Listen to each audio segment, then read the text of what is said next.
thanks a lot for tuning in. It's AM 1130 The Tiger.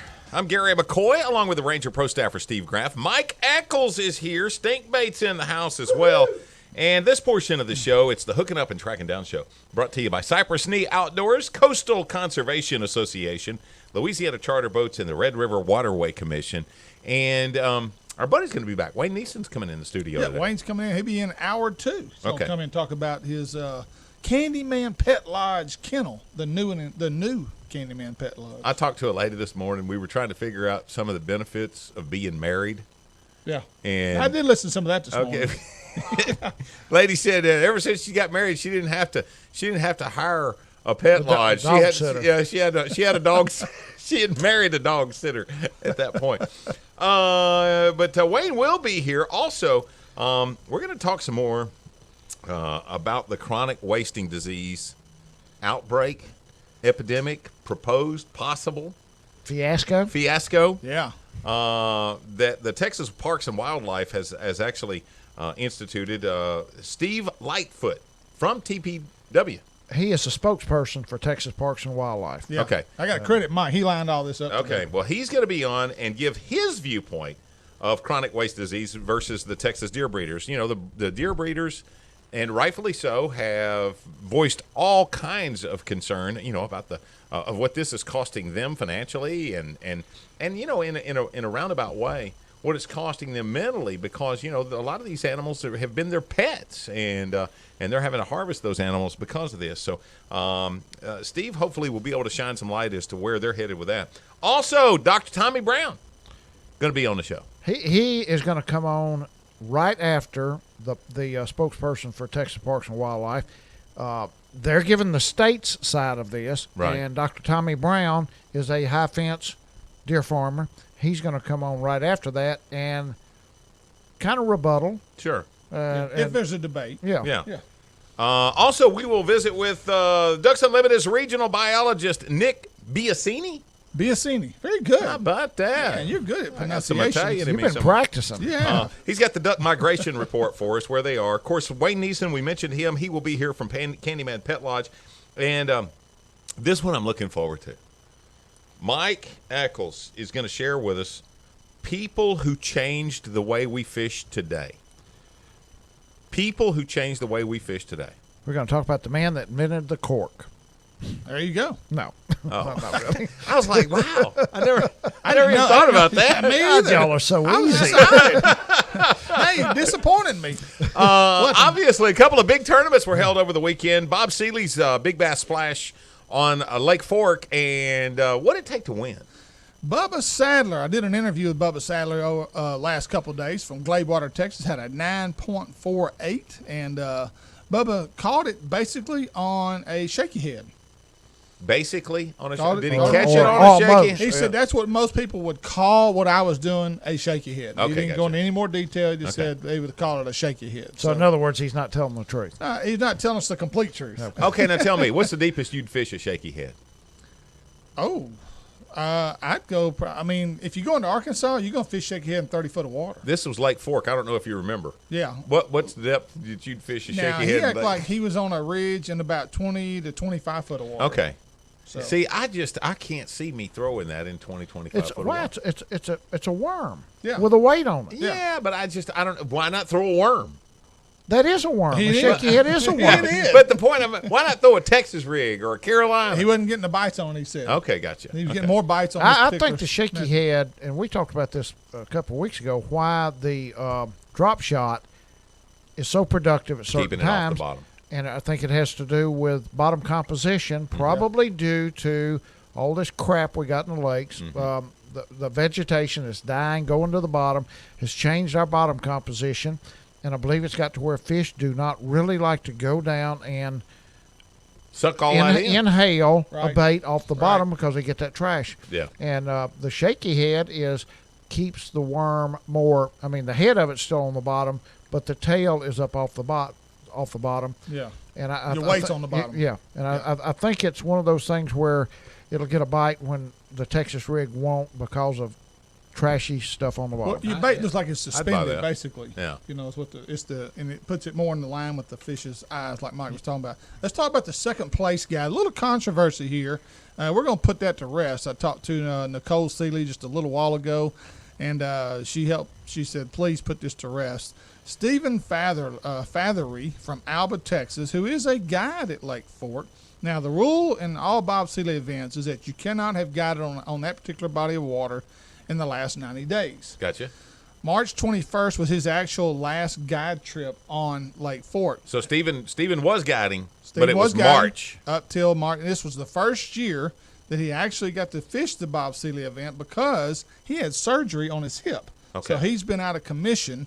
Even though he's been updating his Facebook page with different catches and stuff like that, it's just strictly stuff. He hadn't been guiding on the lake. I got And he knew this was coming up, so he made sure he did not guide. Well, now third place was James Williams. James Williams, who fishes the Boss. Right. Jonesboro, Louisiana. And not that James was wishing any bad luck. Yeah.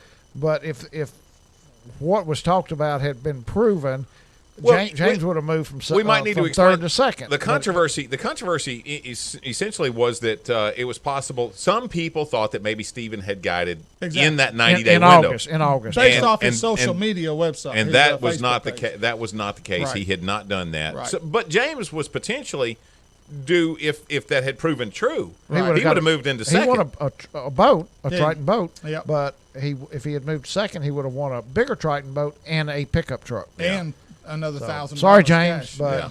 go Steve.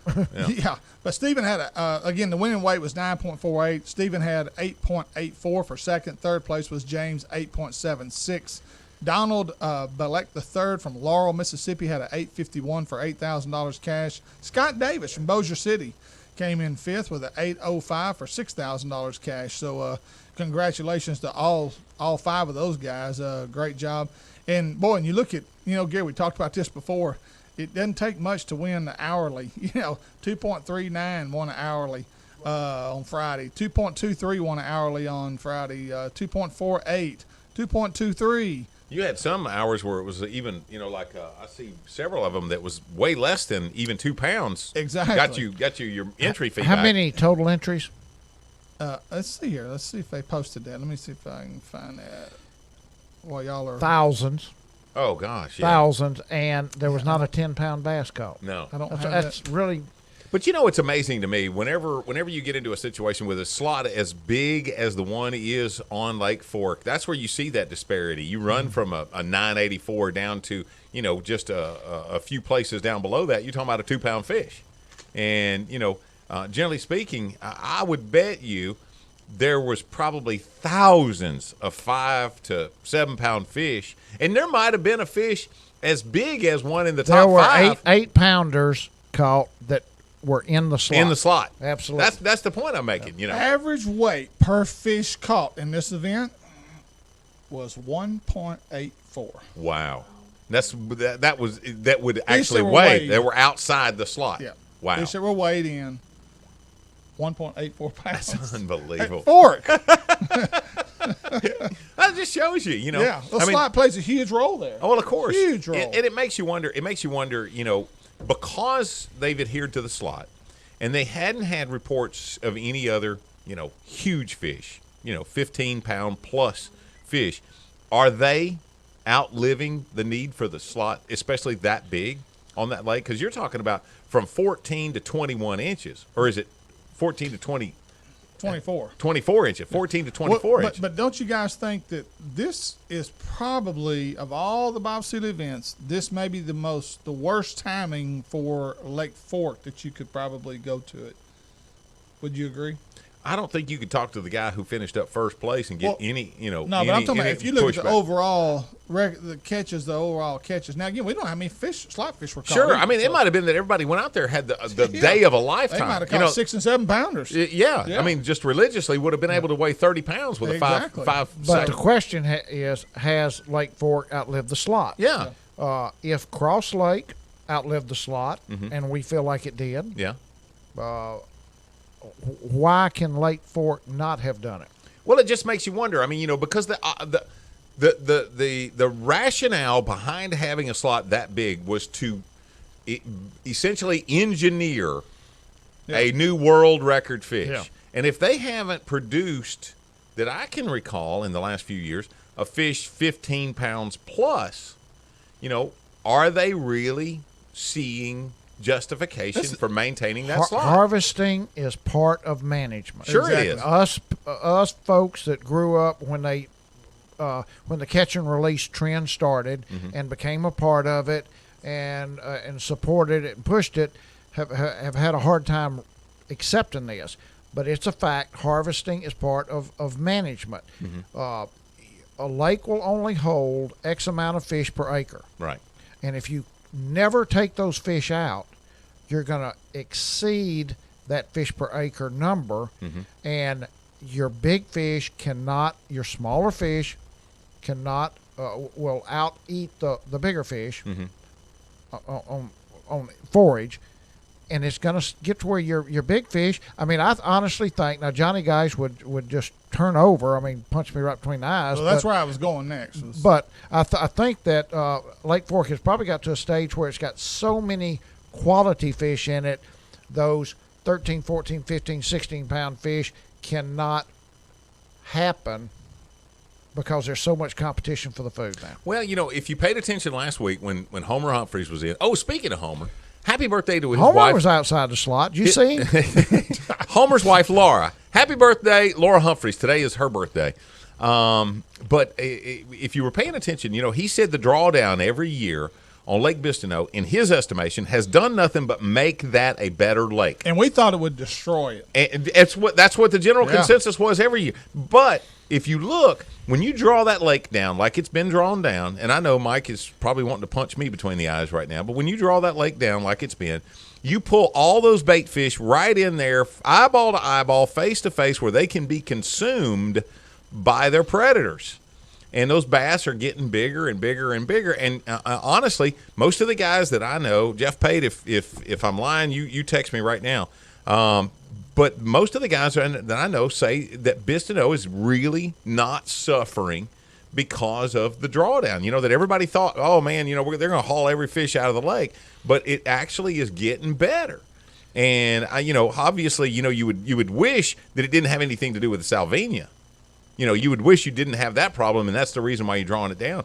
But if you bought into what Homer was saying, and there was a lot of merit to it, that the fishing has not fallen off because of the drawdowns. If anything, it's gotten better. Right. But the Salvinia has not lessened any. No.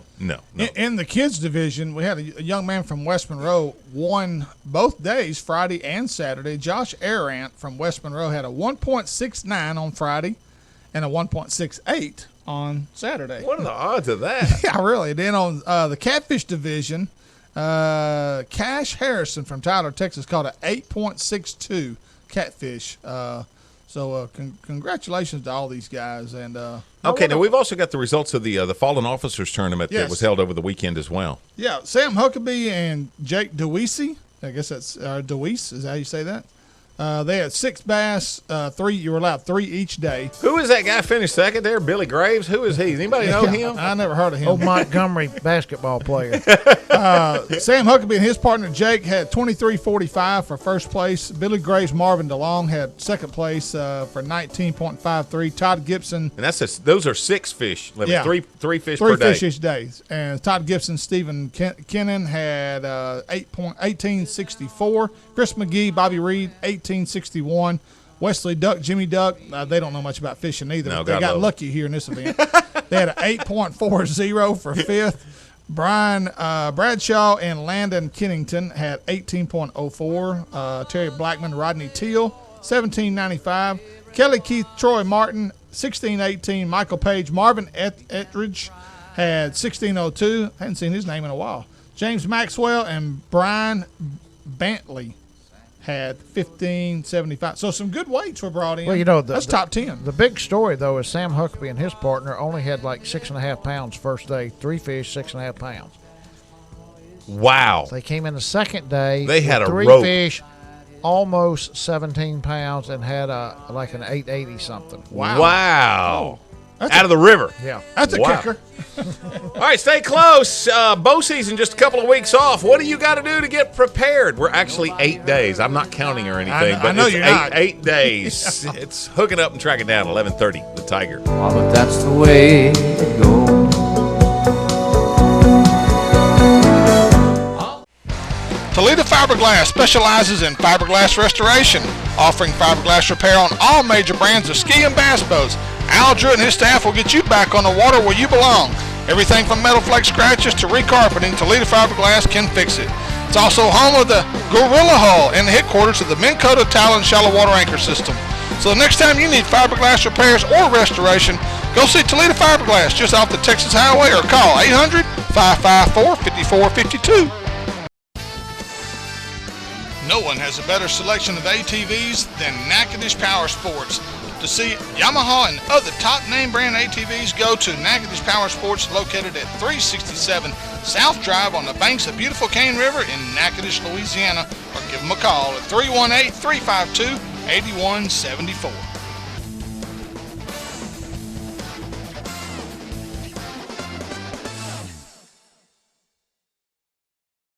As a kid growing up in the country, I have a great appreciation for what a country store is all about.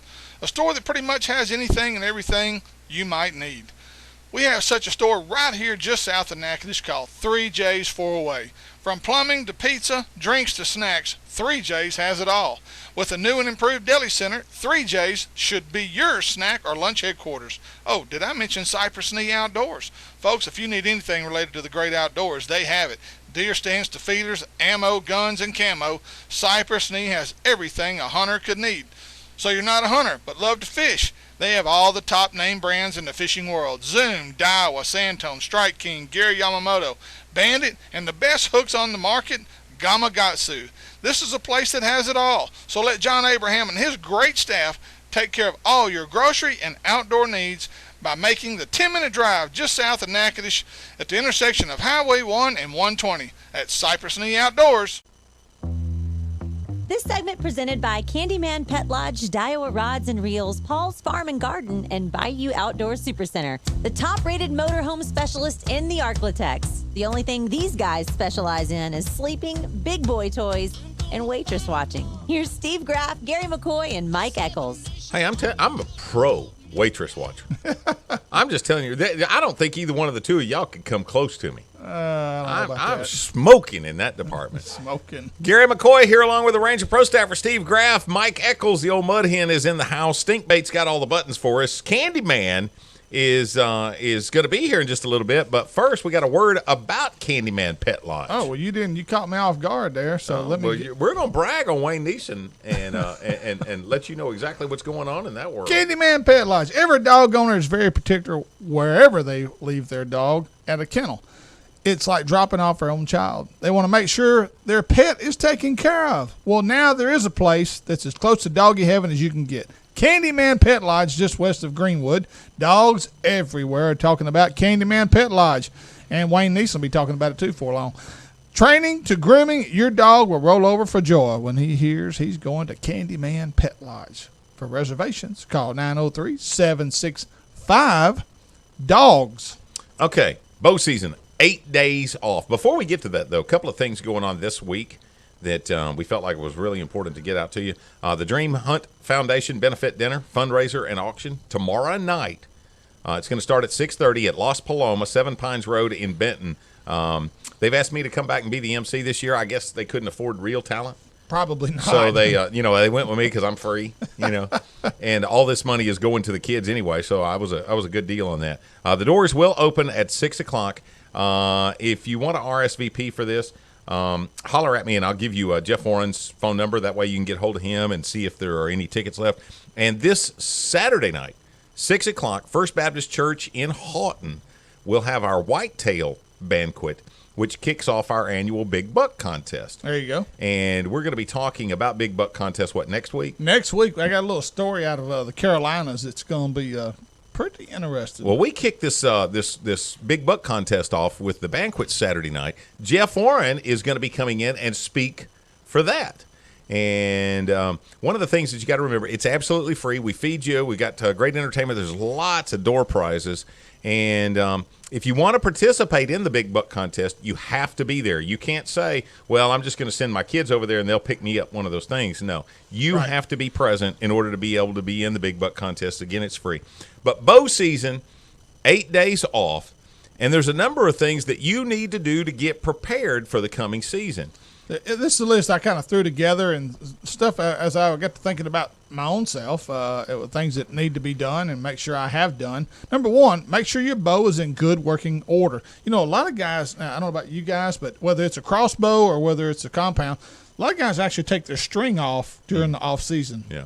Y'all do that? Do you know anybody that does that? You know, I don't pull mine off anymore for the simple reason that, you know, between me and the kids, somebody's always shooting a bow. Okay. You know, but you do need to examine that bow, and obviously, you know, as cheap as bow wax is, right, man, that's the life to that string. Right. Is keeping it waxed and maintained, and just, you know, watch for frayed spots and things of that nature. My oldest son, you know, he is the world's best at taking care of that bow and making sure, you know, is the peep cracking, or, you know, is there anything that's going on with the bow? Does it just feel funny? Right. Sometimes it's just, that didn't feel right. Right. Now, during the off season, if you do a lot of shooting, should you replace your string before the start of the season? There is some type of a rule of thumb on replacing that string, and I don't know what it is. Right. But I do know that you probably don't want to go more than a couple of years, you know, with that. You don't want that buck of a lifetime to be standing there 10 yards from you. Right. And you draw back and bam, it all goes haywire. Yeah. Number two, make sure you have your hunting lease already picked out, or wherever you're going to be hunting. Number three, stand location should be selected by now. You should have a good idea as to where you're probably going to be located. Now that's another thing right there. You know, stand location selection.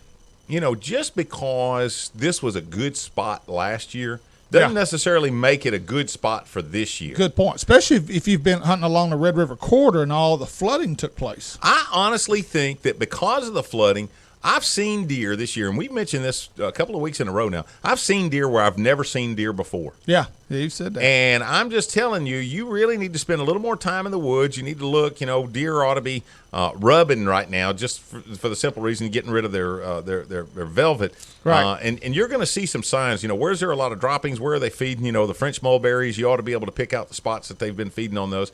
And then look for good bedding areas, and especially if you got a honeysuckle patch close by. Number four, clear shooting lanes. Make sure you got your shooting lanes all set up as to where you're going to be hunting. And so, number five, check stand or blind for damage and repair if necessary, especially if you're on a climber. Climbers really need to be inspected. I want to quiz you guys on this.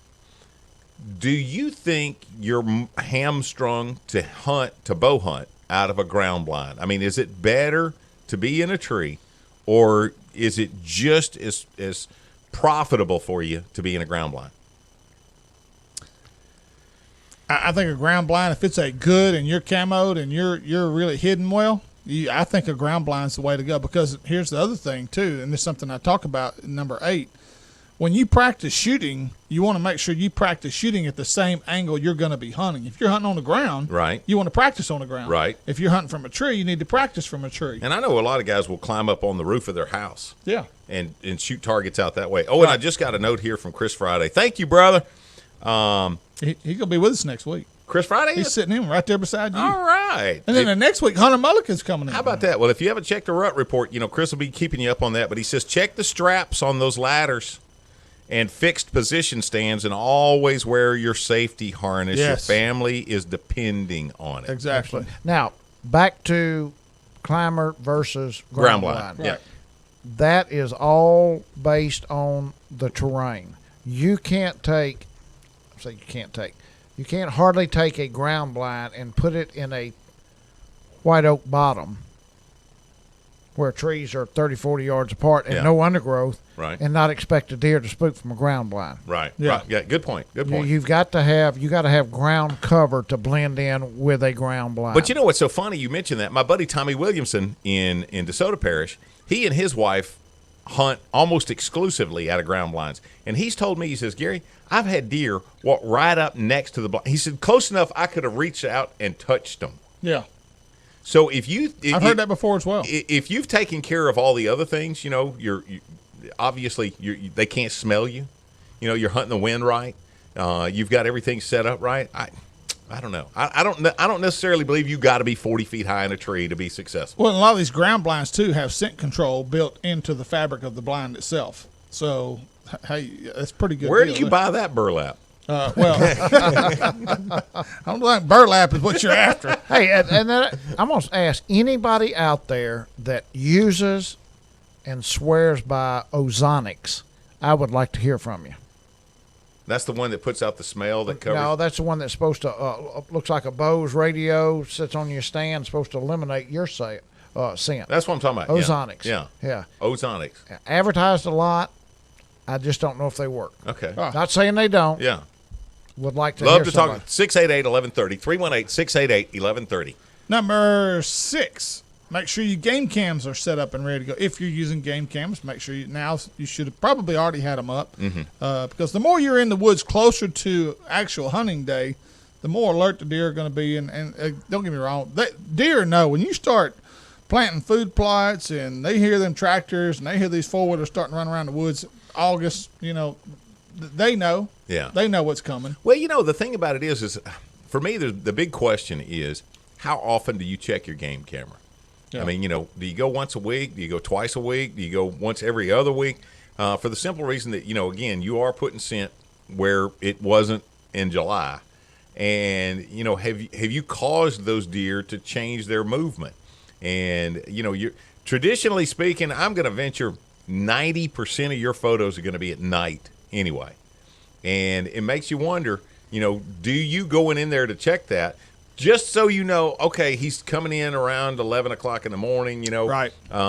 Do you cause him to change his pattern? Yeah, that's true. Next thing, this is probably something that's kind of overlooked a little bit. Know your yardage markers. Know your yardage markers when especially if you're shooting with a bow, especially with a bow, you want to know yardage is important, whether you've got a yardage cam that you actually use or you know. I like to have my stuff preset at certain, like I know that log is 25 yards. That stump is 35 yards. I like to know that. That way you know what bead you need to be on. I knew a man, Mr. Parker, up there right across from Las Paloma where our old whitetail lease was.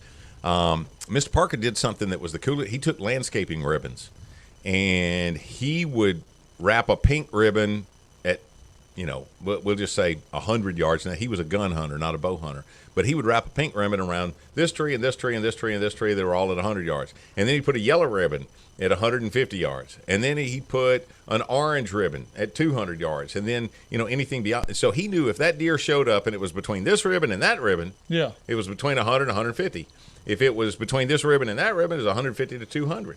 And I'm going to tell you, there's a lot of times you don't have time to shoot a rangefinder out there before you need to be, exactly. You know, drawn down on that particular deer, especially, you know, when you're in a close proximity situation where you're bow hunting. Yeah. Exactly. So if you've got those little ribbons out there, it doesn't bother the deer.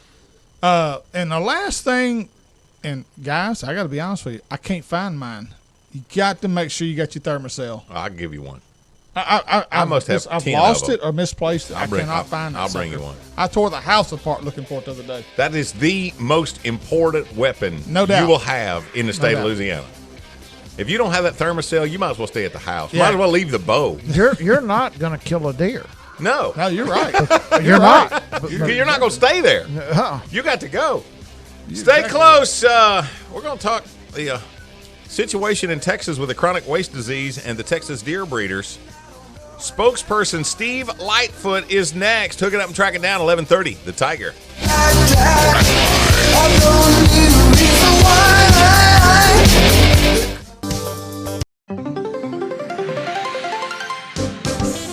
Natchitoches, Louisiana is known for its rich history, and when you talk car buying, Natchitoches Ford has the distinction of selling the very first Ford automobiles in Louisiana. That means they have been satisfying customers for a long time. Friendly people who will make sure you have a great car buying experience. Their no high pressure and hassle-free sales staff will do their best to offer you the best service possible when buying that new car or truck. Family owned and operated, Calvin Braxton Sr. and Jr. want to invite you to stop by and see the guys who started it all in Louisiana car buying at Natchitoches Ford Lincoln, just off the Highway 1 bypass in Natchitoches, or call them at 318-352-3677.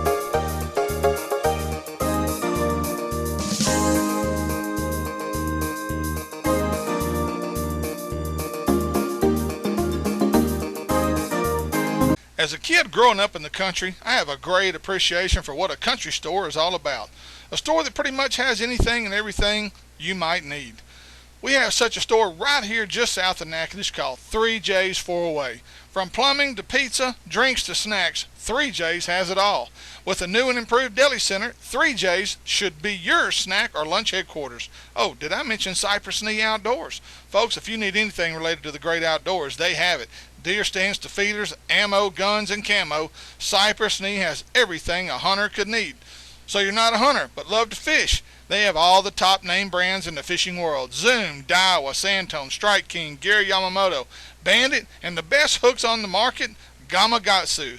This is a place that has it all. So let John Abraham and his great staff take care of all your grocery and outdoor needs by making the 10-minute drive just south of Natchitoches at the intersection of Highway 1 and 120 at Cypress Knee Outdoors. No one has a better selection of ATVs than Natchitoches Power Sports. To see Yamaha and other top name brand ATVs, go to Natchitoches Power Sports, located at 367 South Drive on the banks of beautiful Cane River in Natchitoches, Louisiana, or give them a call at 318-352-8174.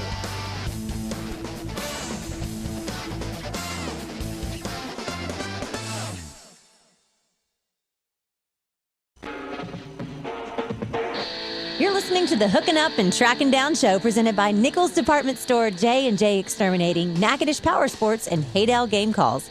Calling ducks one quack at a time. Speaking of quacks, here's Gary, Steve, and Mike. Thanks a lot for hanging out with us, hooking up and tracking down. The old mud hen, Mike Eccles, is in the house, along with the Ranger pro staffer, Steve Graff. I would think we're quackers, not quacks. No, the Quackers used to work for Ducks Unlimited. They might still. Oh, I'm not sure. That's the That's what quackettes, we need to get us a team of girls. Yeah, that's what I'm Quackers. thinking. Yeah. Yeah. I'm with you. The tracking down girls. The Or trackers. hooking up girls. The trackers. The hookers. I'm Gary. He just said that. That was on live radio. And that was also Steve Graff. Yeah. Steve Lightfoot, you see what I have to live with here, brother? Aren't you glad you're you and that I'm me? Well, I was just wondering what the topic change was going to be now. I'm okay with going to that other thing. There you go. Let it rip, Tater Chip. We are talking about deer breeders now, so. Well, he got into that one discussion, and I knew that we were talking chronic waste at that point, you know.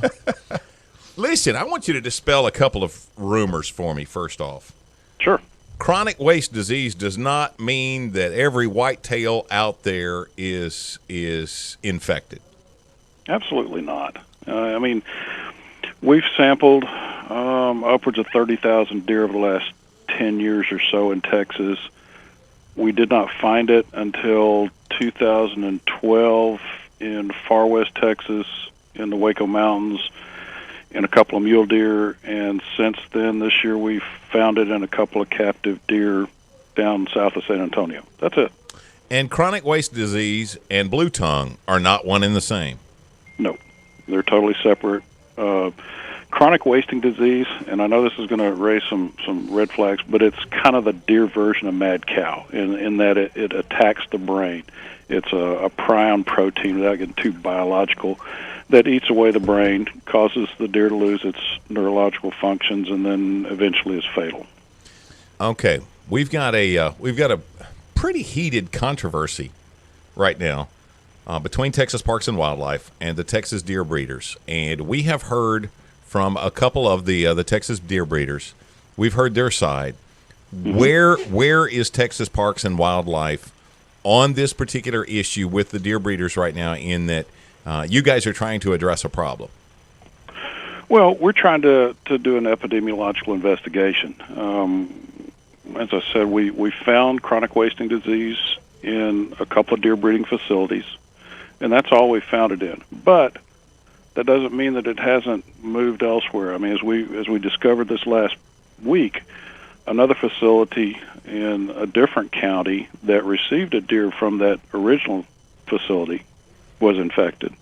So that's why we put the restrictions in place on an emergency basis, so we can get a handle on this. We do not want this stuff to be undetected and spread without us finding out about it for a couple of years and then turn around in 5 years from now and say, uh-oh, why didn't we put the brakes on and get a handle on this before we started letting folks go back to business. So that's where we're coming from. We're just taking prudent measures to make sure that number one, our 3.5 million whitetail deer that are free ranging out there are protected, and number two, the other deer breeders that are involved in the industry are also protected. So, Steve, let me ask you this. Is there any requirements between deer breeders where they are required to test before they're actually sending deer off to another facility? Is there any testing that has to be done before they can do that? Absolutely. And there's several different layers and tiers. Facilities that have been involved in the program and been testing to a certain level over the last 5 years or more, they're exempt. They're already on board. They can go about their business immediately. I think our folks ran a table, and of the other 1,100, 1,200 deer breeders in Texas involved, 3/4 of them had to test one deer. That's it. So they had to sacrifice one deer if, and this is the quotation part, if they wanted to move deer and liberate deer. Right. So. Now, one of the accusations from the Texas deer breeders is that the Texas Parks and Wildlife is more concerned about their situation than they are with deer in the wild. Do you agree with that, or? No, I think we what we're seeing here is we had a short window to get some emergency rules in place for this hunting season prior to when deer breeders can release animals and still keep the horns intact before the hunting season, and that date was yesterday.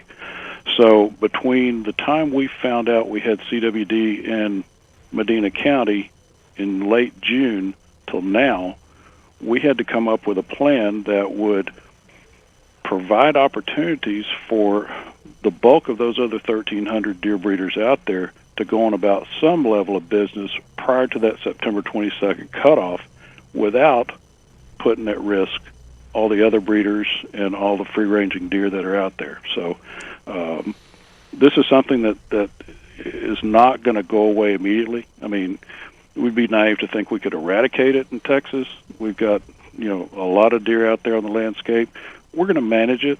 We're going to work with our deer breeding community. We're going to work with our hunters to make sure that we retain the heritage that Texas has in its whitetail deer. Okay, Steve, this is Mike Eccles. Thank you for being here.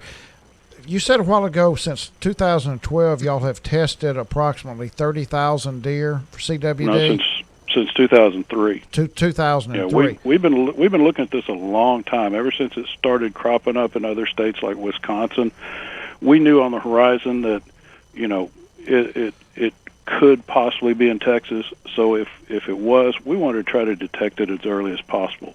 But we have sampled about 30,000 free-ranging deer that hunters have voluntarily sampled or submitted to us, and we haven't found it yet. So y'all sampled 30,000 deer, that 30,000 free-range deer, not 30,000. That 30,000 didn't include the samples does not from include the. Okay. Correct. Do you have an idea how many high-fence deer were tested in that period? I don't have an exact number on that, but for the most part, breeders that are involved in liberating deer and releasing deer, they've followed those requirements, and it was basically at a 20% level of their mortalities in their facilities. Okay, but you find a deer in a pen at a deer farm has CWD. That deer farm is basically shut down for X amount of time. They have to kill some deer. They have to do the testing. There's negative things that happen to that deer farm. You find Correct. a deer in the wild that has it, what's done then? Well, then we start focusing more strategic sampling in that vicinity to find out what the prevalence is and to find out what the geographic distribution is. So, it's not like we're not going to turn a blind eye to it if we find it in free-ranging deer. It just means that we've got to be more vigilant in trying to learn more about where it is and what the prevalence is. But you find it, you've got it in this area. Then what can be done? I mean, the guys that have the farm, they can go in, they can start Eradicating, eradicating or vaccinating or medicating or something. But what can be done for the free range deer, the areas that it's found? Well, you're not going to eradicate it. That's right. the key. But what states have found, and this is, I think, is a key. What states have found is that by not focusing additional sampling and trying to make sure that population densities in those regions that have CWD don't escalate, then the prevalence does get worse. So you wind up with states like Wyoming where certain herds up there, more than 50% of the adult bucks now have CWD because they haven't gone in and tried to manage it. Now, is this a disease that can go in remission and stay hidden for a while and then it comes out, or is this once you got it, it's full blown? I don't know enough about the ecology of the disease to say about that, other than to know that once these prions become disformed and they start attacking the lymph nodes in the brain and other areas of the deer, it does get progressively worse. Now, the incubation period can be a number of years. They've shown that deer can have these prions inside for 2 to 5 years without it showing clinical symptoms. That deer may die of something else before it ever gets to the point where it's going to die from CWD. What about the consumption of that infected animal? Human consumption. Right. The research that comes out of the World Health Organization and CDC has shown that it does not affect the venison, the meat does not have any negative impact on humans. So there's no risk there. Hunters have been taking elk and deer in other states. They come back tested positive for CWD. As long as you're not eating those vital organs or brain parts, there's no risk to human, and research has shown that there's no crossover as well, like there is in some of these other TSEs. Okay, like you said mad-cow. the vital organs or the brain. Now, if I'm going to grow somebody out, I like deer liver. Are you saying that you should not eat deer liver now because of the possibility? Well, I'm saying that you should use some common sense. If you're taking those organs out and they look diseased, right? Okay.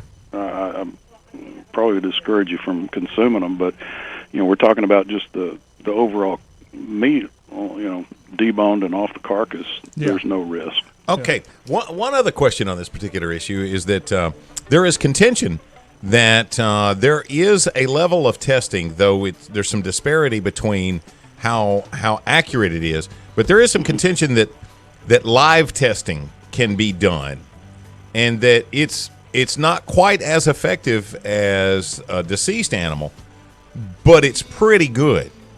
Fact or fiction? Right. Fact. And it's something that we definitely want to be taking a look at moving forward. I don't think we can put it under these emergency rules we've got in place for the hunting season now. And that's because this requires a time frame over the course of many months and even several years to gain that same level of confidence. And when we're trying to minimize the risk of this disease potentially spreading, we don't have that time frame to say, okay, we're gonna put a hold on this herd of deer. We're gonna live test it, and if you get samples back next week that say it's okay, we're gonna turn it loose, because that's not as statistically valid as those post-mortem tests that we have to rely on. Thank you, Steve. I want you to know how much we appreciate your vantage point on this, and hopefully this issue will not worsen. Well, our hope is that the more the more information that gets out there, and the more educated that our hunters become, and others that have a stake in the deer industry, that we can come to a consensus that, let's work together to make sure that this doesn't get worse, that we manage it appropriately, and just get the fantasies out of the way and stick to the facts. Thank you, sir. Steve Lightfoot from the Texas Parks and Wildlife. Chronic wasting disease and the Texas deer breeders, not seeing eyeball to eyeball on this one, but you got facts straight from the horse's mouth there. Yep. Thank you, sir. Yeah, thank you, man. We appreciate you. Anytime. All right. Stay close. Here in just a sec, Dr. Tommy Brown, the owner of Heartland 1010 High Fence Hunting Lease, and his side of the story. It's Hooking Up and Tracking Down, 11:30, The Tiger. As a kid growing up in the country, I have a great appreciation for what a country store is all about.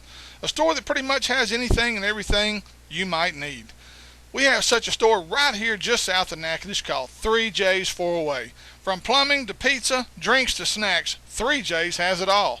With a new and improved deli center, 3J's should be your snack or lunch headquarters. Oh, did I mention Cypress Knee Outdoors? Folks, if you need anything related to the great outdoors, they have it. Deer stands to feeders, ammo, guns, and camo. Cypress Knee has everything a hunter could need. So you're not a hunter, but love to fish. They have all the top name brands in the fishing world. Zoom, Daiwa, Santone, Strike King, Gary Yamamoto, Bandit, and the best hooks on the market, Gamakatsu.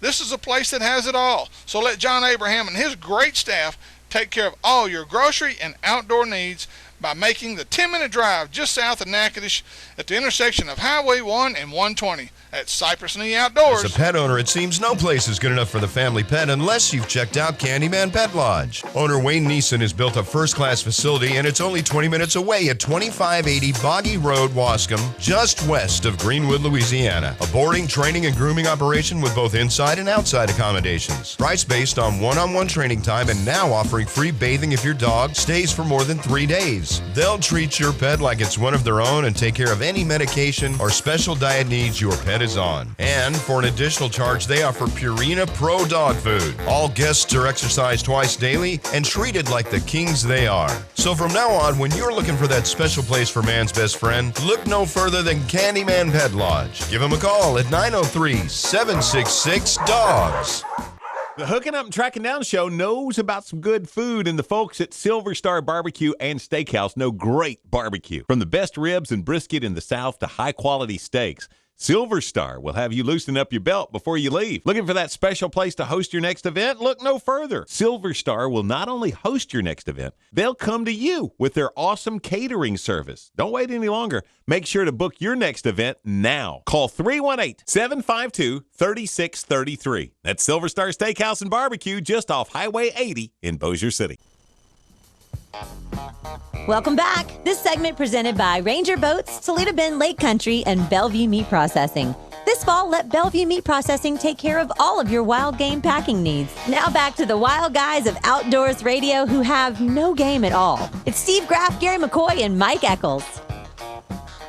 And here in just a sec, Dr. Tommy Brown from Heartland 1010 High Fence Ranch in East Texas. We'll get with him here in a minute. Before you mention Bellevue Meat Processing, though. I want to tell that girl just spoke. I've still got game.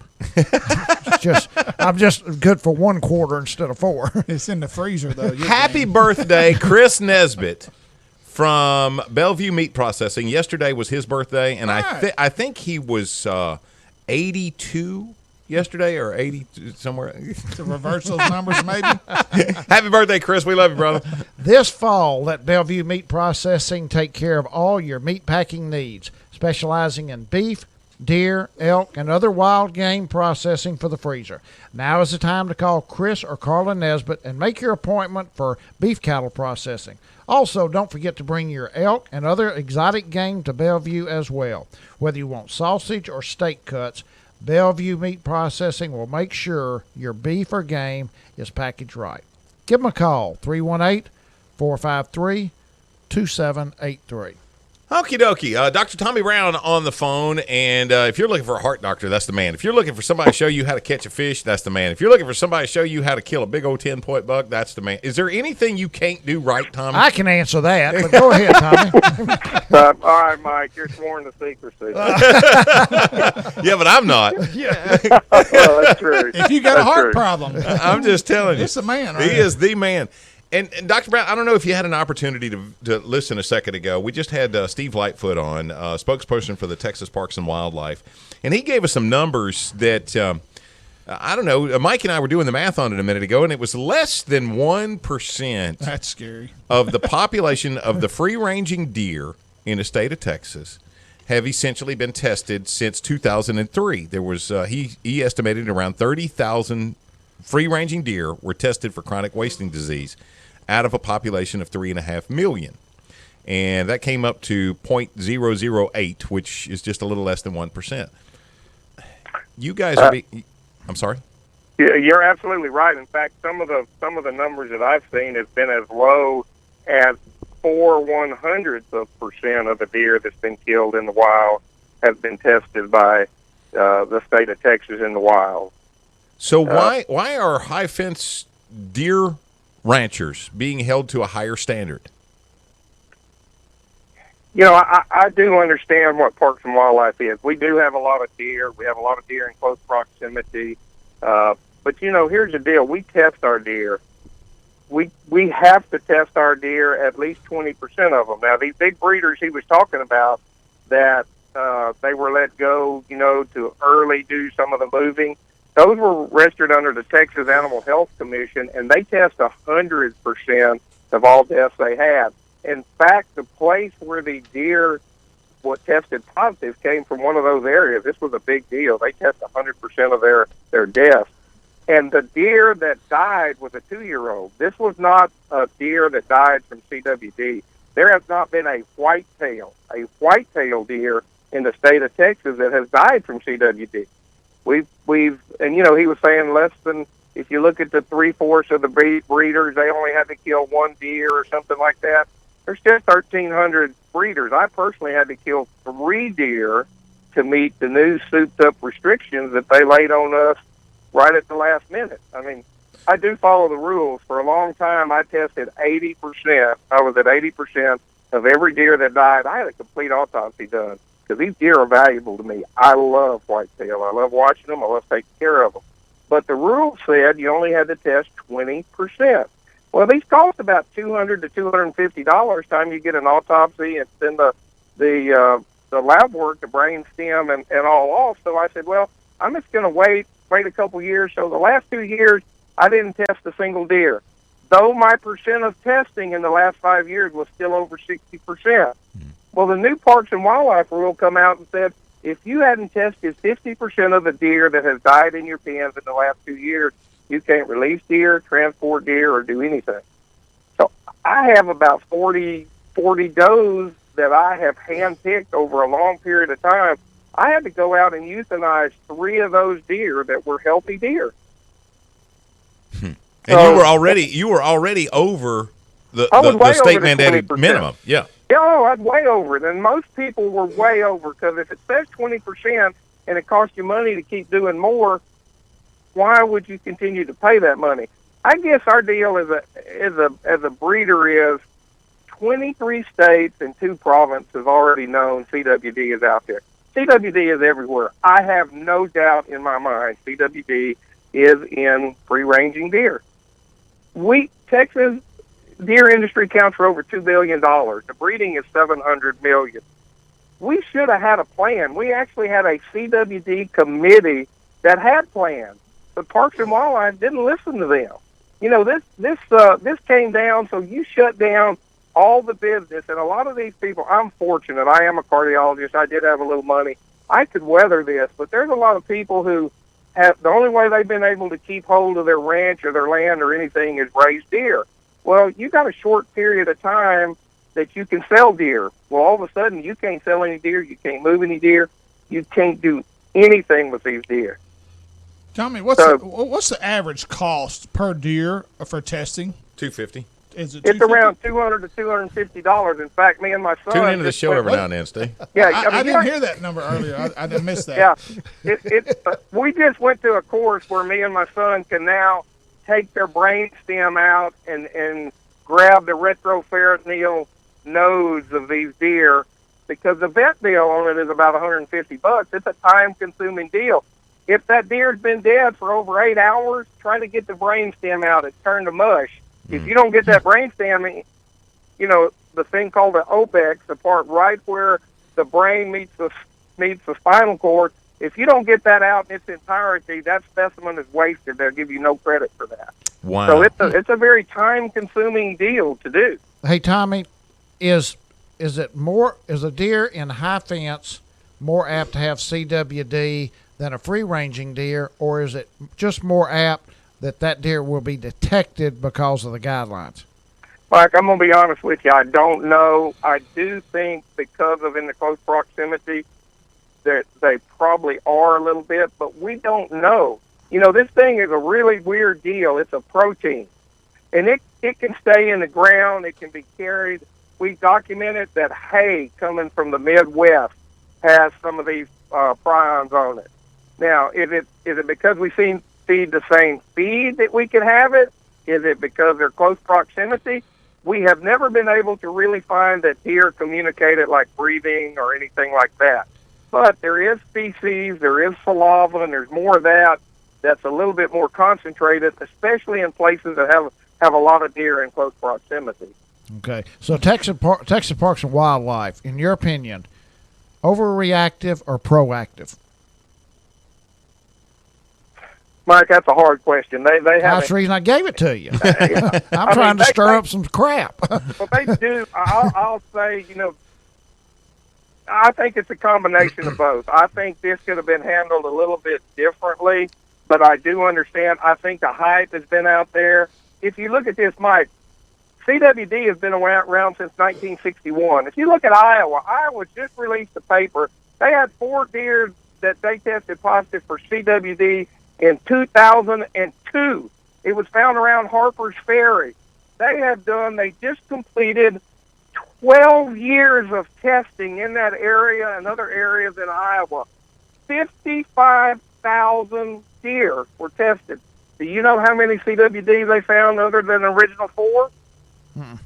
0. Wow. Wow. 0. So if it is this disease that's going to wipe out every deer everywhere in the world, it would have already happened. Wisconsin, they went in and they shot every deer they could find.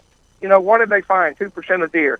If you look at elk, 4% of elk are known to be CWD positive. You know, they've got this there's 4 states that don't even allow deer breeding that got positive CWD. There's 2 states that allow deer breeding that they've got CWD, but they've never detected it in the breeder people.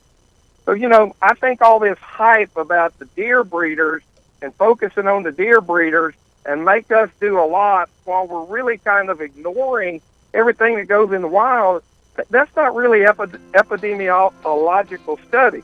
You know, they didn't go out there and try to kill every mule deer when they found those 2 in 2012. I mean, it's just, I think it was overreaction, but I can't understand why, because hunting is such a huge industry in Texas. Well, Mother Nature has her own way of correcting things, doesn't she, Tommy? I do. I think this has been around. My opinion is this has been around for a tremendous long time. Yeah. And it is in a class of disease that's related to what he said a while ago, the mad cow disease. But it's not mad cow disease. Mad cow disease, they found out because we were feeding feed to the cows from infected animals. Yeah. You know, we don't do that with deer feed. Right. So, you know, it's a totally, while it's in the class, totally different deal altogether. Dr. Tommy Brown, Heartland 1010. Check them out online. You want to see some beautiful animals. You want to go catch some fish. Yeah. That's the spot. No doubt. Hey, thank you for hanging out with us, bro. Yeah, thank you, Thank Tommy. you. Appreciate it. Okay, we're moving from bucks to ducks. To ducks, baby. We're getting the migration report from Ducks Unlimited here in just a moment. Stay close. We are hooking up and tracking down 1130, the Tiger.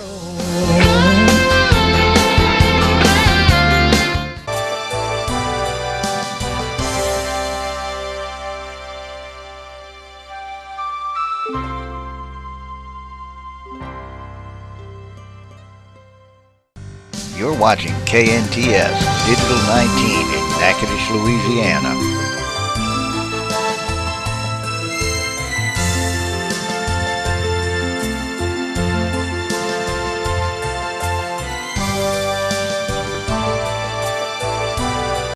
We invented and patented the first aerated live well. We're first with higher flotation standards, first to receive a protected design hull copyright, and we're still the only boat with the strength of a solid fiberglass transom.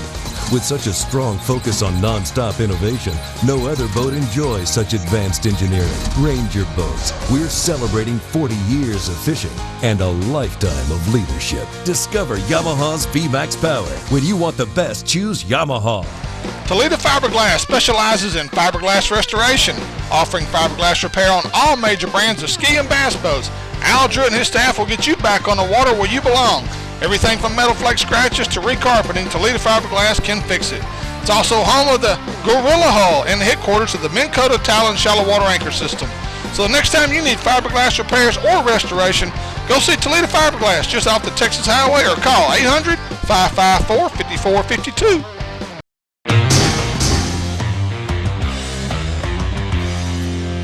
Both machines offer two-wheel and four-wheel drive. But even in four-wheel drive mode, the best you're ever going to get on the Rincon is three-wheel drive. The way they tell it, their system is supposed to apply more torque to the wheel with the most traction. But we found the opposite to be true. Go figure.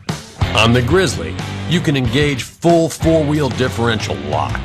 All four wheels pulling with maximum traction all the time.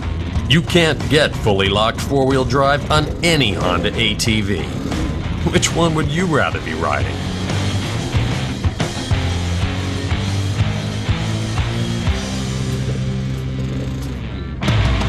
Too hot in the summer, too cold in the winter, and your heating and air conditioning system is burning holes in your paycheck? You need to call Luke at Guy Heating and Air.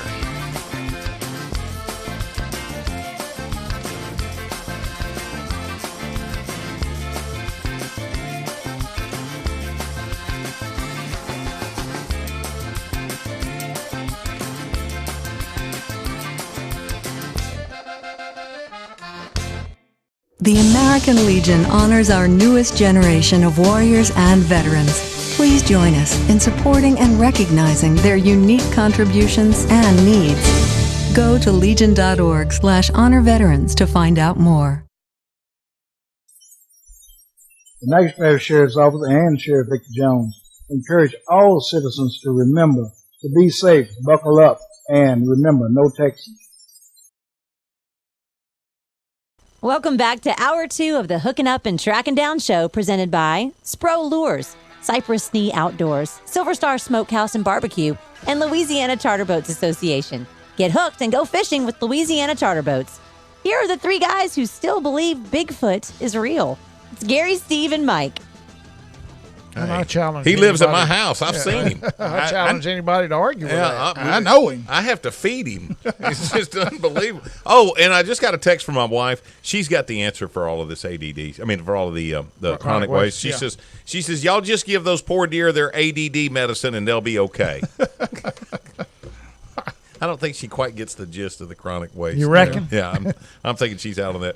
Gary McCoy, along with the Ranger Pro staffer Steve Graff, Mike Eccles, the old mud hen in the house, and on the phone with us, Ducks Unlimited's regional biologist Nick Biasini. Did I say that right? That's right, Nick Biasini. Okay, well, that's one of those good South Louisiana Cajun names. That's a good Italian name. I fix to say, I you have to eat lasagna to pronounce that. Amen. The duck migration report for this year. What are you seeing? Is it going to be a great year to be in Louisiana, or is it going to be like the last couple of years have passed? Well, I'm hoping it's going to be a good year. We had a good production year as far as waterfowl is concerned, and both for geese and for ducks. Did you just say that ducks were getting busy over the off season? Is that what you said? That's right. They've been getting busy. Well, we heard it's a record number, Nick. I mean, is that accurate? That's right. Last year was a record number, and then this year eclipsed last year's number. And so, as far as breeding population, it's a higher number than we've had, and within that standard survey area. Nick, I want to Since derail 1955. I want to derail your train for just a sec. Okay? Okay. Are there truly more ducks, or are you just getting better at doing the research? Well, I'm not involved with either of those two things, but I don't know the answer to your question.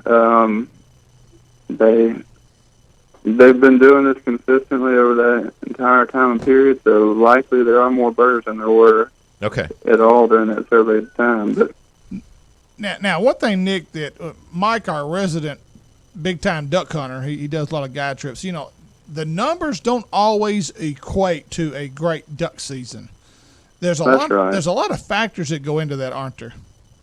That's right. You'll have the weather and habitat conditions. Everything else plays a role. You know, whether you got water on the ground and habitat form, and whether the weather actually pushes all these birds down. You know, if these birds don't have a reason to come down, they're not going to come too much further. Yeah, and if weather. And your timing is probably nothing more important than in duck hunting as timing is, because if the front comes through on a Monday, pushes birds down Tuesday, Wednesday, Thursday, and everybody hunts on the weekend, well, those birds have come and gone, hadn't they? That's right, and that's not any more evident than it is during teal season. I mean, if you miss that first wave of teal season, you know, it's missed it. You got to wait for the next one. In South I hope Louisiana, that it falls within that week. South Louisiana, they said they had record kills this year. South Texas, South Louisiana, they said it was the best teal season they had on record in years. But as the guy sitting beside me here, Mike Eccles, had a little different report. In North Louisiana, I imagine so.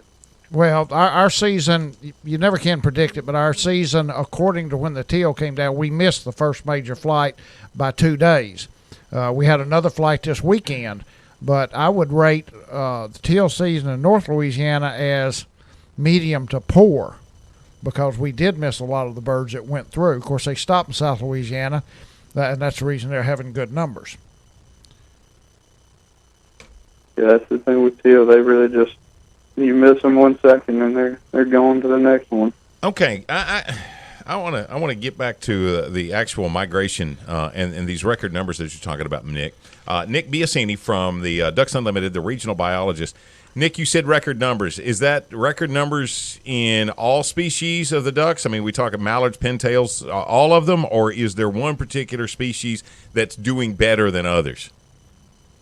Well, a lot of them are doing really good. Mallards is one that set another record. Green-winged teal has set a record for that. They're 19% higher than they were this past year, and almost 100% higher than the long-term average for green-winged teal. Mallards are up 7% from last year, which is 53% higher than they were on the long-term average. So several of them are doing really well. Blue-winged teal, Gabwall, widgeon, they're all well above that long-term average goal. Then you still have a couple like northern pintail and scaup they're below their long-term average still. Well, Nick, we had a meeting with one of the waterfowl representatives, state of Louisiana, last week. He said their numbers showed that, and I can't call the names of the nesting grounds, but that this past year the ducks nesting grounds were dry, so they overshot them, went further north, and that the actual birth rate, production rate, although you're saying our numbers are up, but the birth rate of ducks were down, that we will have less young ducks coming down this year. The numbers overall are up, but we're going to have less young birds migrating, which those are the birds that migrate with the fronts, are predictable, and are easier to kill. Is that true? That is probably true. They're just drier conditions in the prairies and wetter conditions in the boreal forest.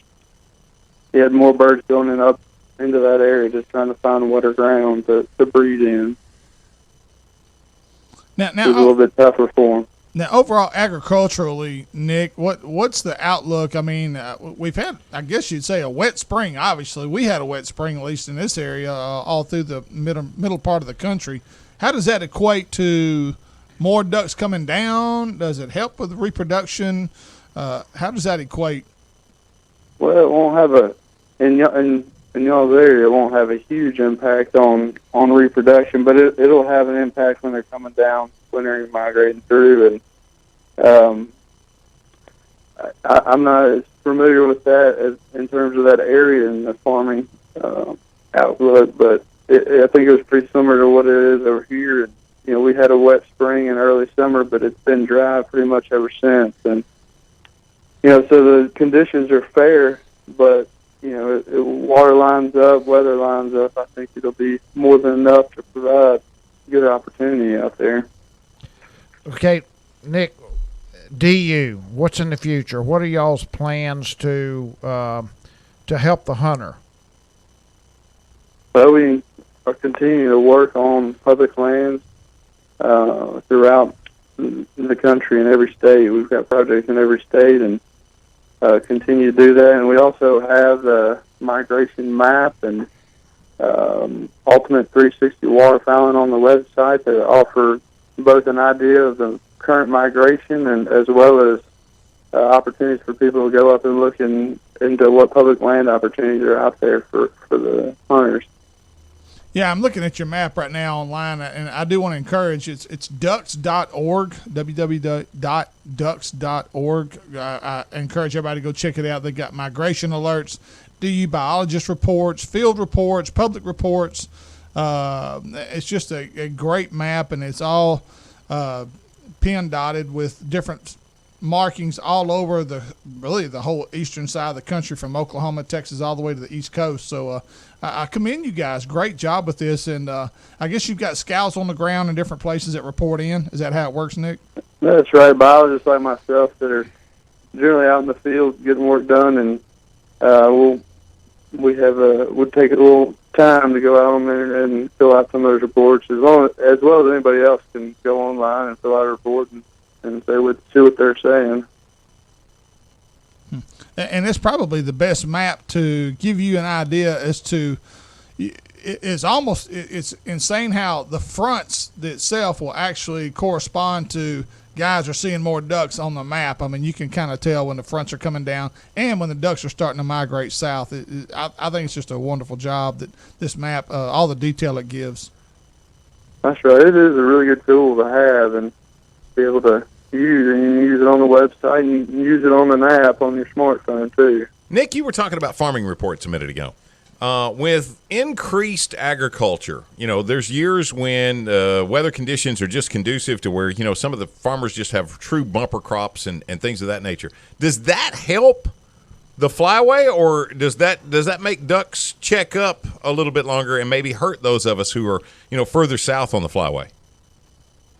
Well, it certainly could have an impact. And what moves waterfowl is whatever their need is at that point in time. So if food is the limiting factor, then that's going to be why they're moving. And whether or not that has, if you got a bumper crop up there and the weather pans out, then, there's not much need to leave. But you get that significant front, they're going to get out of there regardless of food, because the food's still got to be available to them. It ultimately comes down to Mother Nature.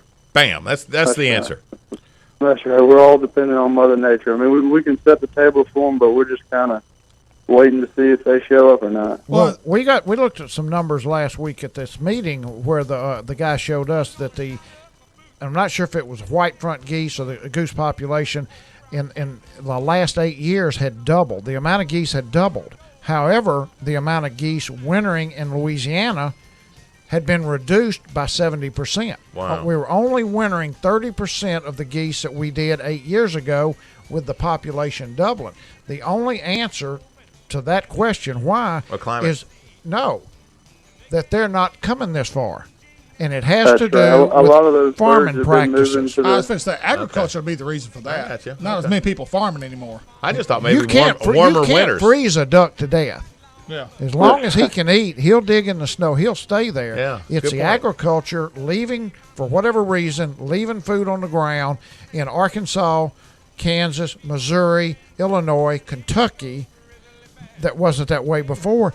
And if they're short stopping 70% of the geese, they're short stopping that many ducks. Yeah. Gotcha. So we are no longer the final destination Gotcha. for the majority of the migration of waterfowl. Unless there is nothing to eat Yes. north of us. So clean up your corn, Arkansas and Missouri. Get it off the ground. Send the ducks to Louisiana. Thank you, sir. All right. Nick, we Thank appreciate you. your time. And again, check ducks.org, ducks.org, ducks.org. If you want to see the Ducks Unlimited migration map and all the great notes and the great work that you guys have done on there. Appreciate you so much, sir. Sit tight. Wayne Neeson is next. He's our buddy, the owner of Candyman Pet Lodge. We're going to talk about your dog, boarding your dog, some different things that Wayne's going to be able to introduce to us. That's all next. Hooking up and tracking down. 11:30. The Tiger. Every round-up game I'm talking about is not that hard to sound. Natchitoches, Louisiana is known for its rich history, and when you talk car buying, Natchitoches Ford has the distinction of selling the very first Ford automobiles in Louisiana. That means they have been satisfying customers for a long time. Friendly people who will make sure you have a great car buying experience. Their no high pressure and hassle-free sales staff will do their best to offer you the best service possible when buying that new car or truck. Family owned and operated, Calvin Braxton Sr. and Jr. want to invite you to stop by and see the guys who started it all in Louisiana car buying at Natchitoches Ford Lincoln, just off the Highway 1 bypass in Natchitoches, or call them at 318-352-3677.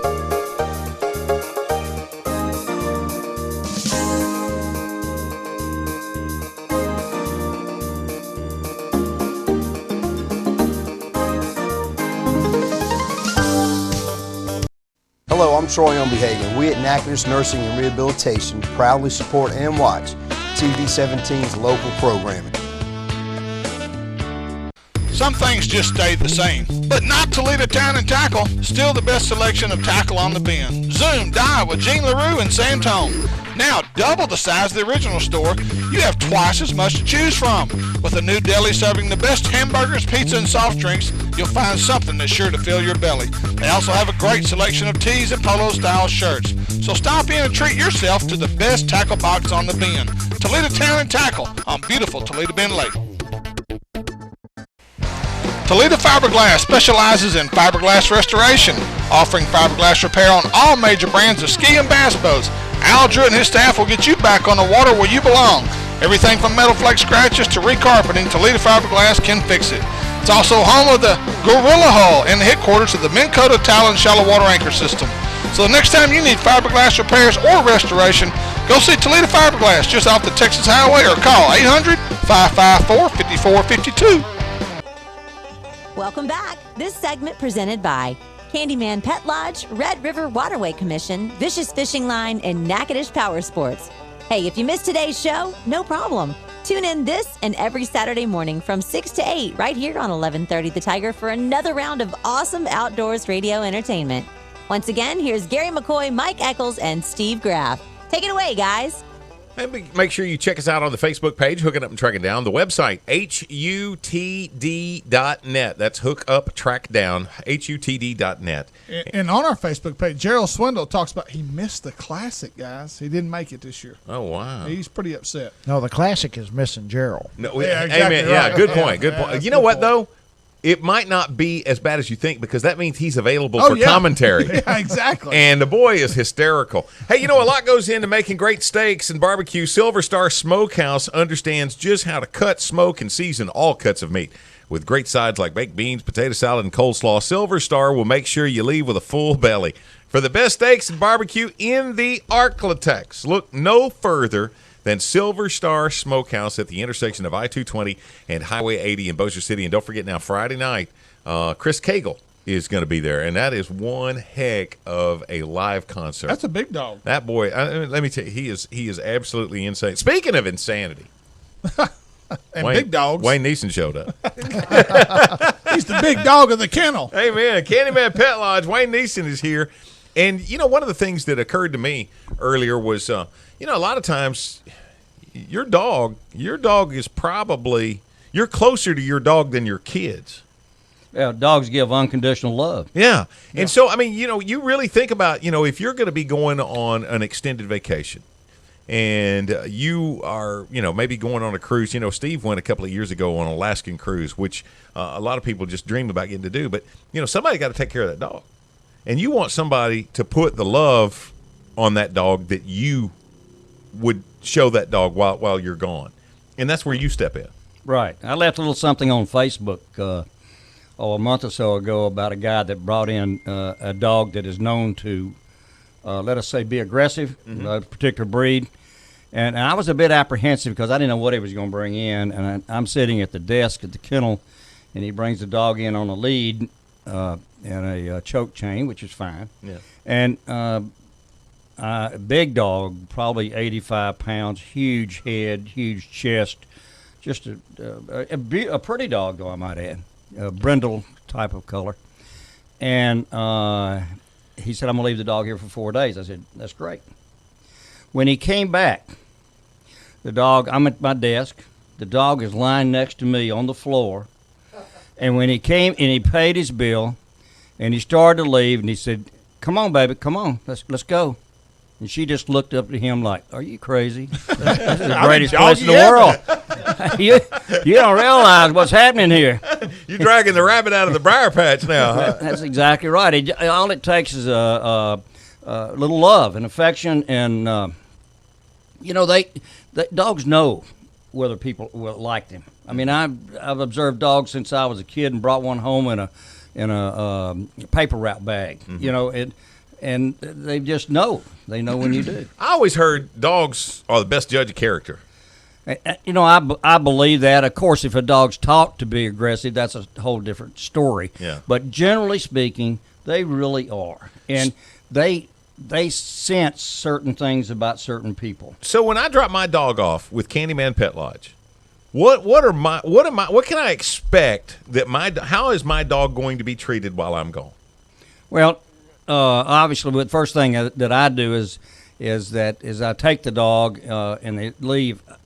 As the customer leaves, I give them a treat.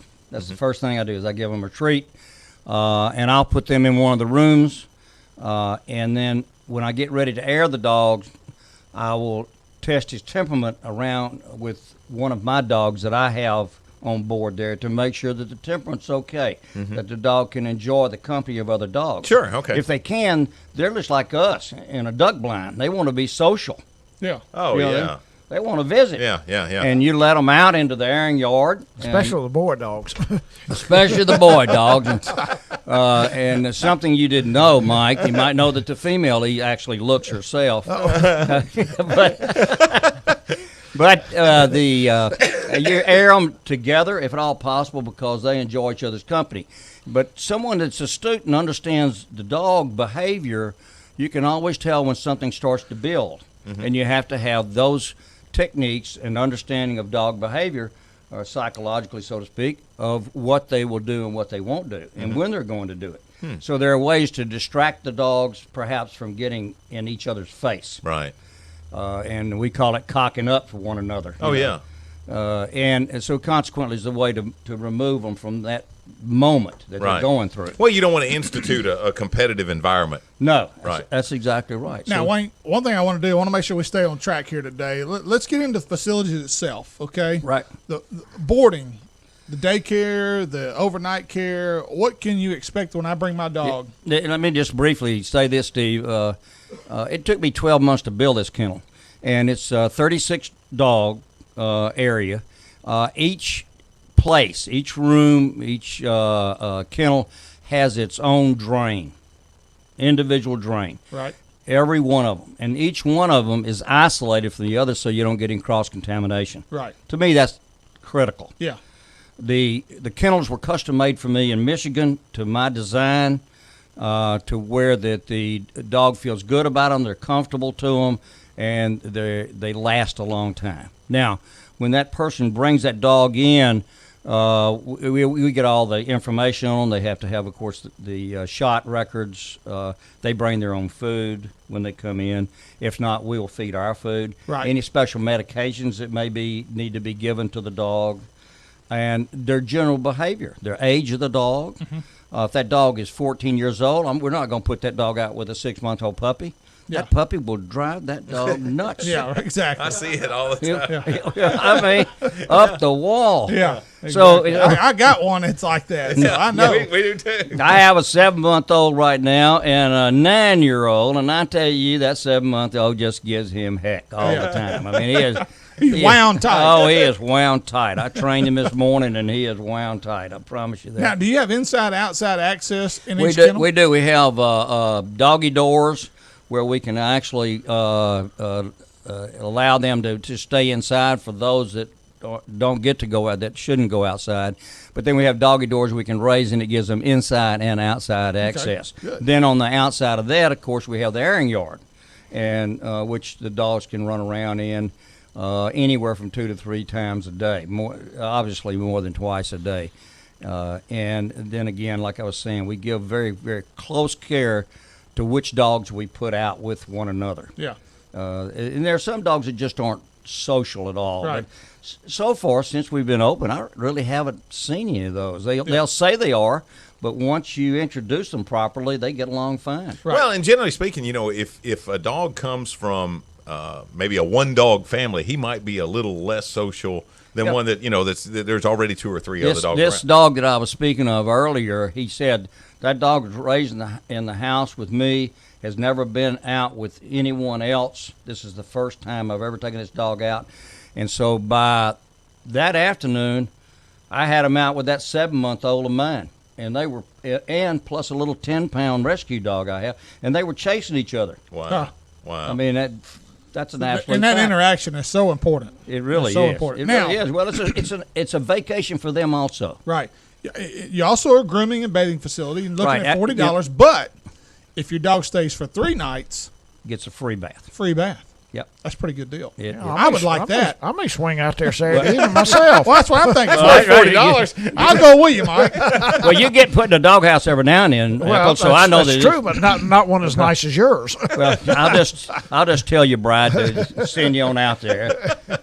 We'll You have a use the place. wire brush on Eccles, don't you? And lasso. Amen. But it's a nice facility. If a person is a regular customer, and by that I say if they utilize us more than, say, 3 times in a calendar year, they'll have access once a month to my place, which has 50 acres, 5 ponds, and lots of rolling pasture. That's Pretty the area. dog park. That's the dog park, absolutely. And I don't care, as long as you bring your dog. I don't care if you bring your fishing pole, as long as your dog is with you. Now, you don't just board dogs. You do some training as well. Right. And let me say this. I classify myself in the retriever field trial world as an amateur. But I can teach obedience and still be within the confines of the rules. Gotcha. I just can't teach retrieving, so to speak. Gotcha. But I can teach obedience, and, of course, I've been doing it for 30 years. I think I know something about obedience and how to instill that in them. And every dog is just like every person. They have different techniques that have to be used on them in order to learn. Yeah. You know, and you have to recognize the differences in the dogs. So you could go through the essential obedience skills, the sit and that kind of stuff. Oh, sure. Okay. Yeah. But I mean, the long and short is that if I needed a little bit of help, house training the dog, you can help me there. Oh, absolutely. I mean, just and taking I can train you, which is probably more important than training the dog. Ooh, son. So many times I Good tell luck with people, please come out and train with my with wife the is dog. texting me for your phone number right now.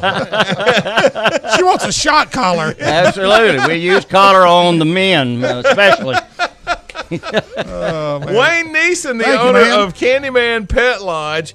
If you want to check him out online, what's the website again, Steve? The website, CandymanPetLodge.com. And Wayne, what's the phone number? If somebody wanted to call you right now, how do I get a hold of you? 903-766-DOGS. 903-766-DOGS. And you don't have one of those weird spellings. I mean, it's just D-O-G-S. right? D-O-G-S, Okay. just dogs. Okay. That's right. I was very fortunate to get that number. Amen. Hook it up and track it down, 11:30. The Tiger. There a robber with flag.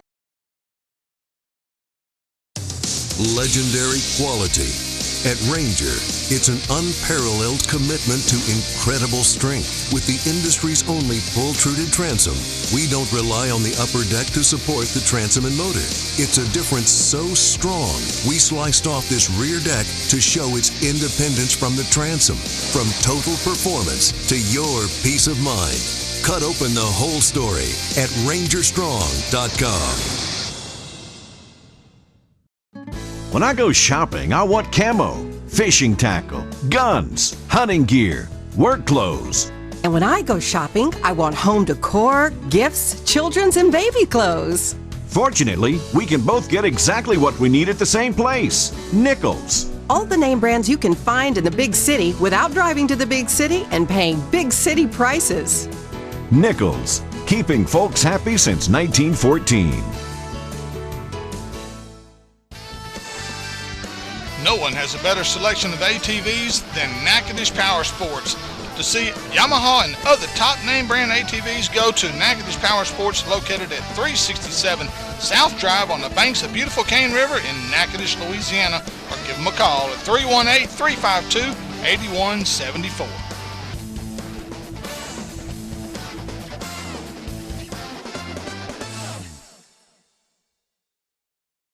Here's this week's Best Times to Fish. Folks, just a reminder, starting September the 30th, we will be switching from Best Times to Fish to Best Times to Hunt.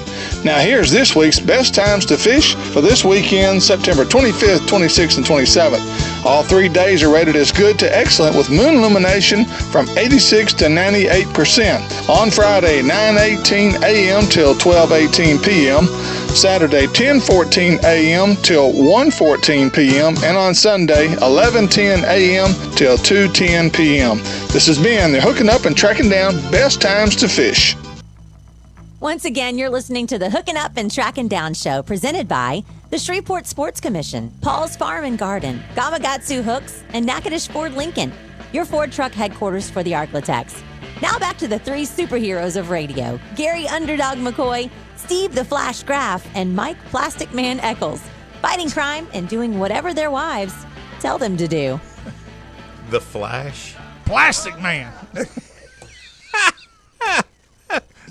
Hooking Up, Tracking Down, 11:30, the Tiger.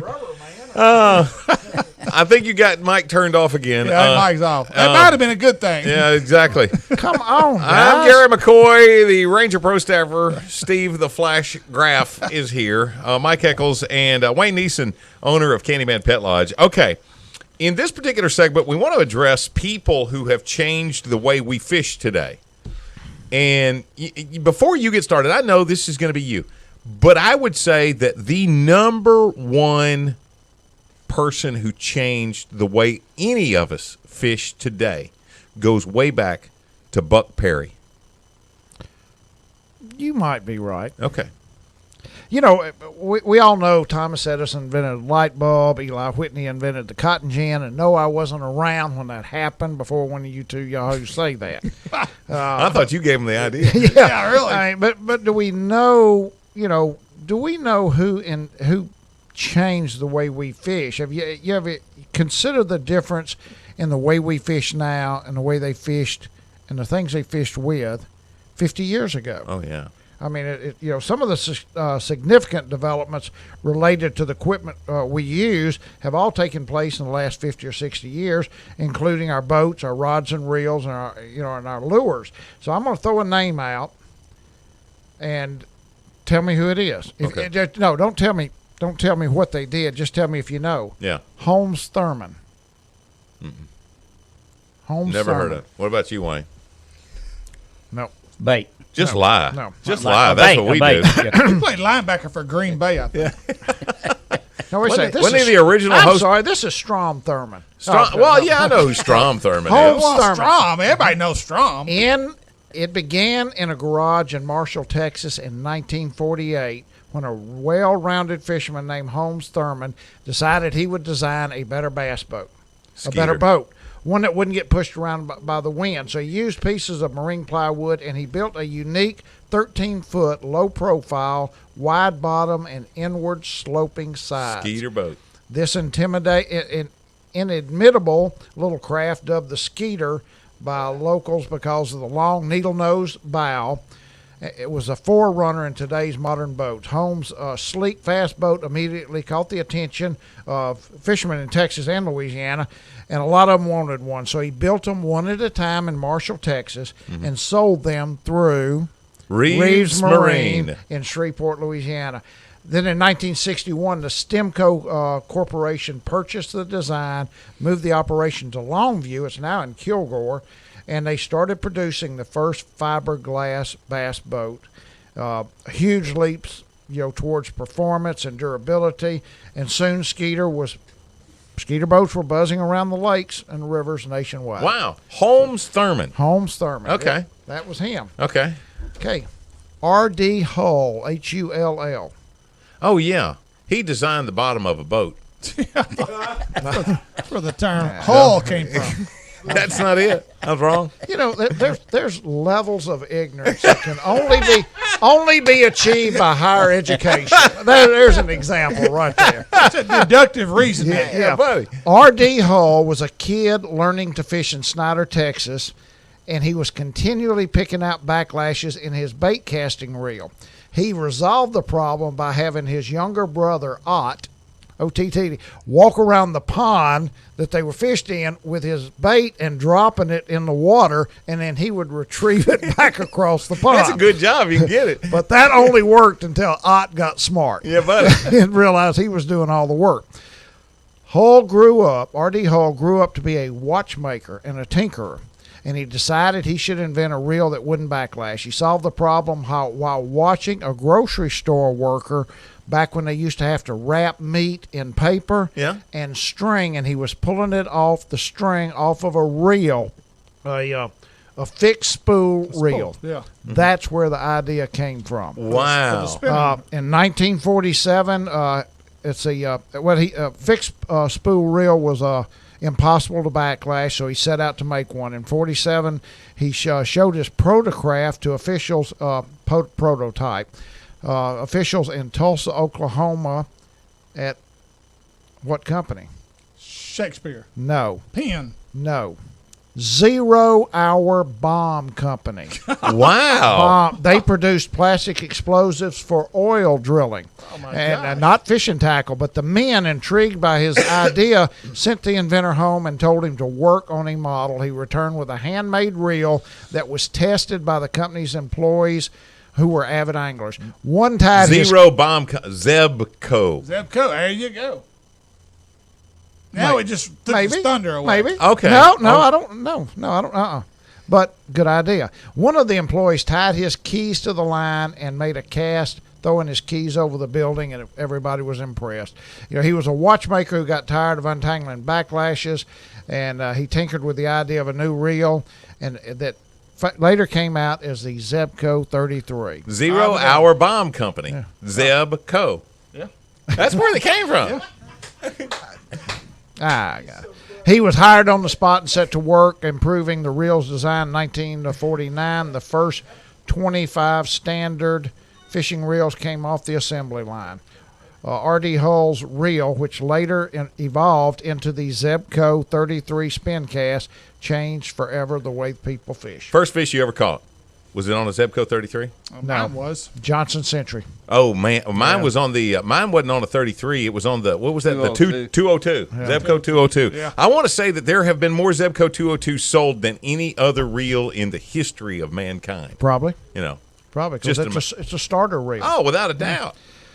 That's why you still use one, Mike. That's right. There you go. Okay. He's fitting into the show perfect. Okay, that was Gooberman Pet Lodge.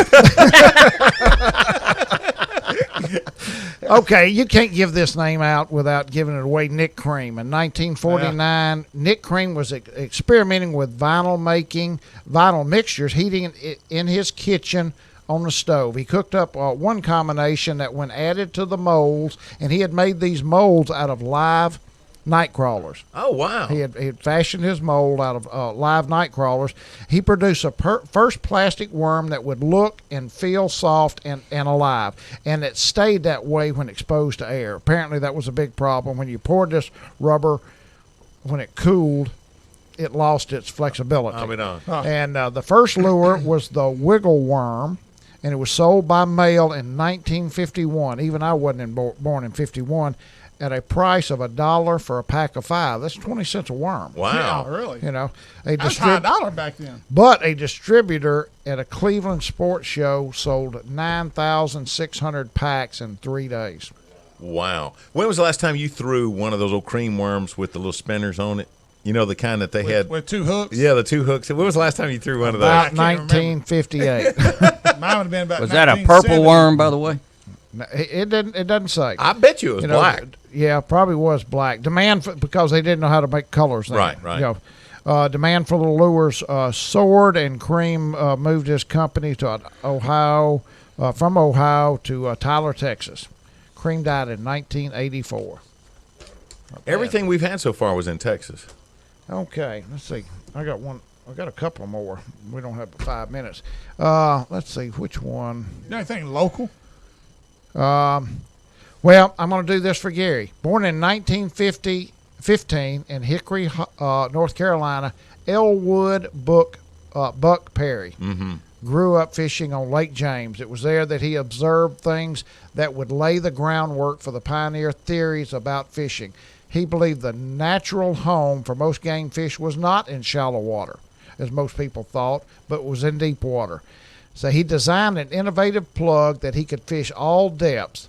And Perry's key to proving his theory, he called it the spoon plug. You bet. So actually, Buck Perry was actually the guy that we give credit with Structure fishing. Yeah, he was the father of structure fishing. I'm going to tell you right now, if you want to better your fishing, you think that there's some secret lure out there. There is not. But if you want to better your fishing 100%, read the book Buck Perry's Spoon Plugging. Right. I'm just telling you, worlds will open up to you when you understand how important structure is. Okay, Fred Young. You know who that is? Mm-mm. In 1967, laid up in a body cast after an accident at work in Tennessee, Fred Young started hand-carving crankbaits at home, hoping to come up with a model that duplicated the fast, tight wiggle of a fleeing bait fish. And he experimented with body models, whittling wood out of cedar, pine, poplar, redwood, but he found out that balsa gave the plug the action he desired. He also tried different lips materials made out of emery boards, paint can lids, aluminum, but found a piece of an old plastic circuit board worked best. Fred's burly brother, Otis,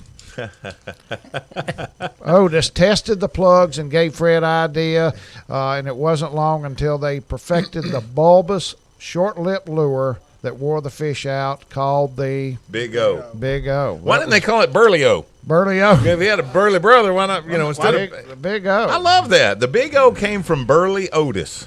We got a couple minutes. One more. G.H. Harris. G.H. Harris. Doesn't ring a bell? No. No. Many fishermen take for granted the everyday use of the foot control troll motor. But hands-free fishing was still a dream until the early 1960s. And I didn't realize that, when a Jackson, Mississippi building contractor made it a reality.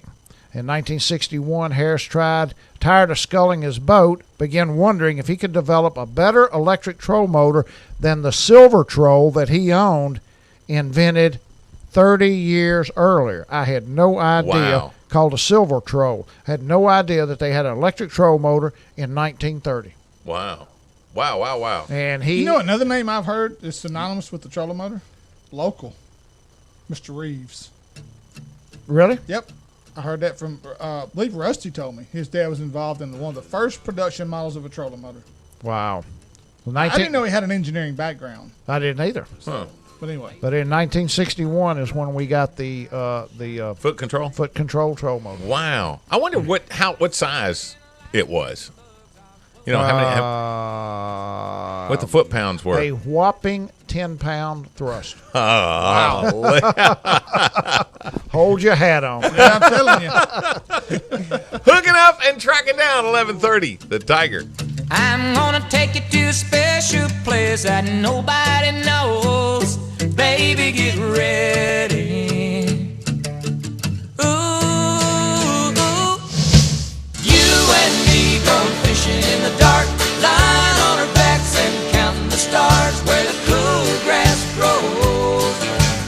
The American Legion honors our newest generation of warriors and veterans. Please join us in supporting and recognizing their unique contributions and needs. Go to legion.org/honor veterans to find out more. As a kid growing up in the country, I have a great appreciation for what a country store is all about. A store that pretty much has anything and everything you might need. We have such a store right here just south of Natchitoches called 3J's 408. From plumbing to pizza, drinks to snacks, 3J's has it all. With a new and improved deli center, 3J's should be your snack or lunch headquarters. Oh, did I mention Cypress Knee Outdoors? Folks, if you need anything related to the great outdoors, they have it. Deer stands to feeders, ammo, guns, and camo, Cypress Knee has everything a hunter could need. So you're not a hunter, but love to fish. They have all the top name brands in the fishing world. Zoom, Daiwa, Santone, Strike King, Gary Yamamoto, Bandit, and the best hooks on the market, Gamakatsu. This is a place that has it all. So let John Abraham and his great staff take care of all your grocery and outdoor needs by making the 10-minute drive just south of Natchitoches at the intersection of Highway 1 and 120 at Cypress Knee Outdoors. The Hooking Up and Tracking Down Show knows about some good food, and the folks at Silver Star Barbecue and Steakhouse know great barbecue. From the best ribs and brisket in the South to high-quality steaks, Silver Star will have you loosen up your belt before you leave. Looking for that special place to host your next event? Look no further. Silver Star will not only host your next event, they'll come to you with their awesome catering service. Don't wait any longer. Make sure to book your next event now. Call 318-752-3633. That's Silver Star Steakhouse and Barbecue just off Highway 80 in Bossier City. When I go shopping, I want camo, fishing tackle, guns, hunting gear, work clothes. And when I go shopping, I want home decor, gifts, children's, and baby clothes. Fortunately, we can both get exactly what we need at the same place, Nichols. All the name brands you can find in the big city without driving to the big city and paying big city prices. Nichols, keeping folks happy since 1914. Welcome back to the final segment presented by Louisiana Charter Boats Association, Bellevue Meat Processing, Coastal Conservation of Louisiana, and Bob Seeley Big Bass Splash, the greatest big bass circuit on the planet. Hey, don't forget to like us on Facebook, where you'll find news, tips, and a little humor. That's the Hooking Up and Tracking Down Show on Facebook. Check us out. Hey guys, thank the Lord it's almost over. One more time, here's Gary, Steve, and Mike. All right, here in just a sec, we're going to give you a couple of dates that you want to remember if you're into to deer hunting. As I said earlier, only 8 days till bow season kicks off, and we'll hit some of those high points for you and kind of walk you through deer season. First, though, quick word from Natchitoches Power Sports. It's finally here, hunting season. It's also time to get that new ATV from Natchitoches Power Sports. Honda, Yamaha, Can-Am, Arctic Cat, the best brands of ATVs in the world are now available at Natchitoches Power Sports. Leighton Palmer wants to invite all hunters to make that short drive to Natch to pick out the ATV that's best for you. The best deals, the best service from the best dealer in Arklatex. Natchitoches Power Sports. Give Leighton a call at 800-510-4672, 800-510-4672, or go to NatchitochesPowersports.com. Okay, deer hunters, Area 2, right here in Northwest Louisiana. Some important dates for you. Obviously, opening day of archery season, October 1. It'll run through January 31. Youth and honorably discharged veteran season. This is coming up October 10 through October 16. Again, this year it'll last a week, and that's for both youth and honorably discharged veterans. October 24 through October 30th. And again, January the 18th through the 24th, primitive weapons season.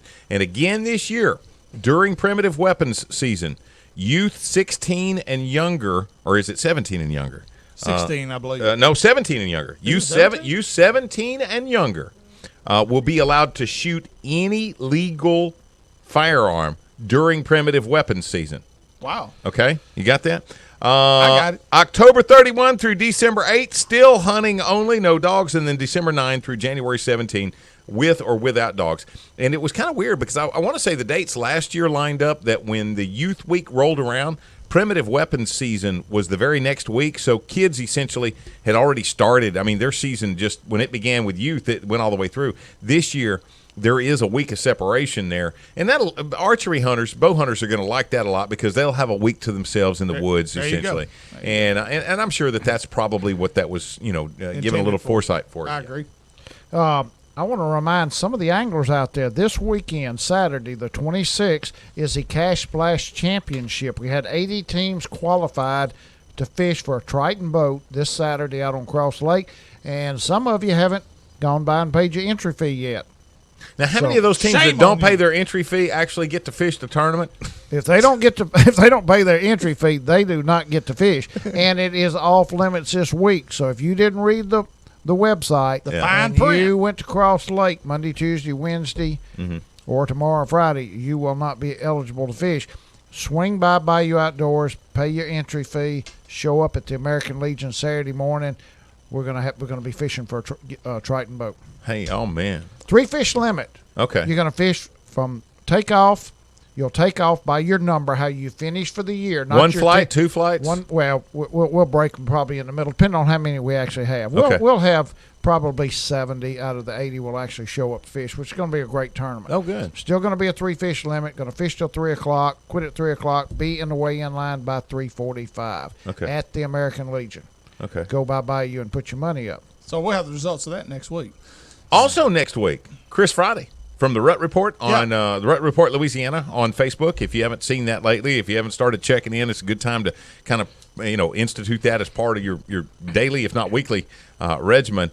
And he's going to be on the show with us. Also, BASS Angler of the Year will be on with us, Aaron Martins. And I want to ask him if he'd have had a catbird seat in the final half of the tournaments this year, would he have ever imagined Gerald Swindle to not qualify for the Classic? Yeah.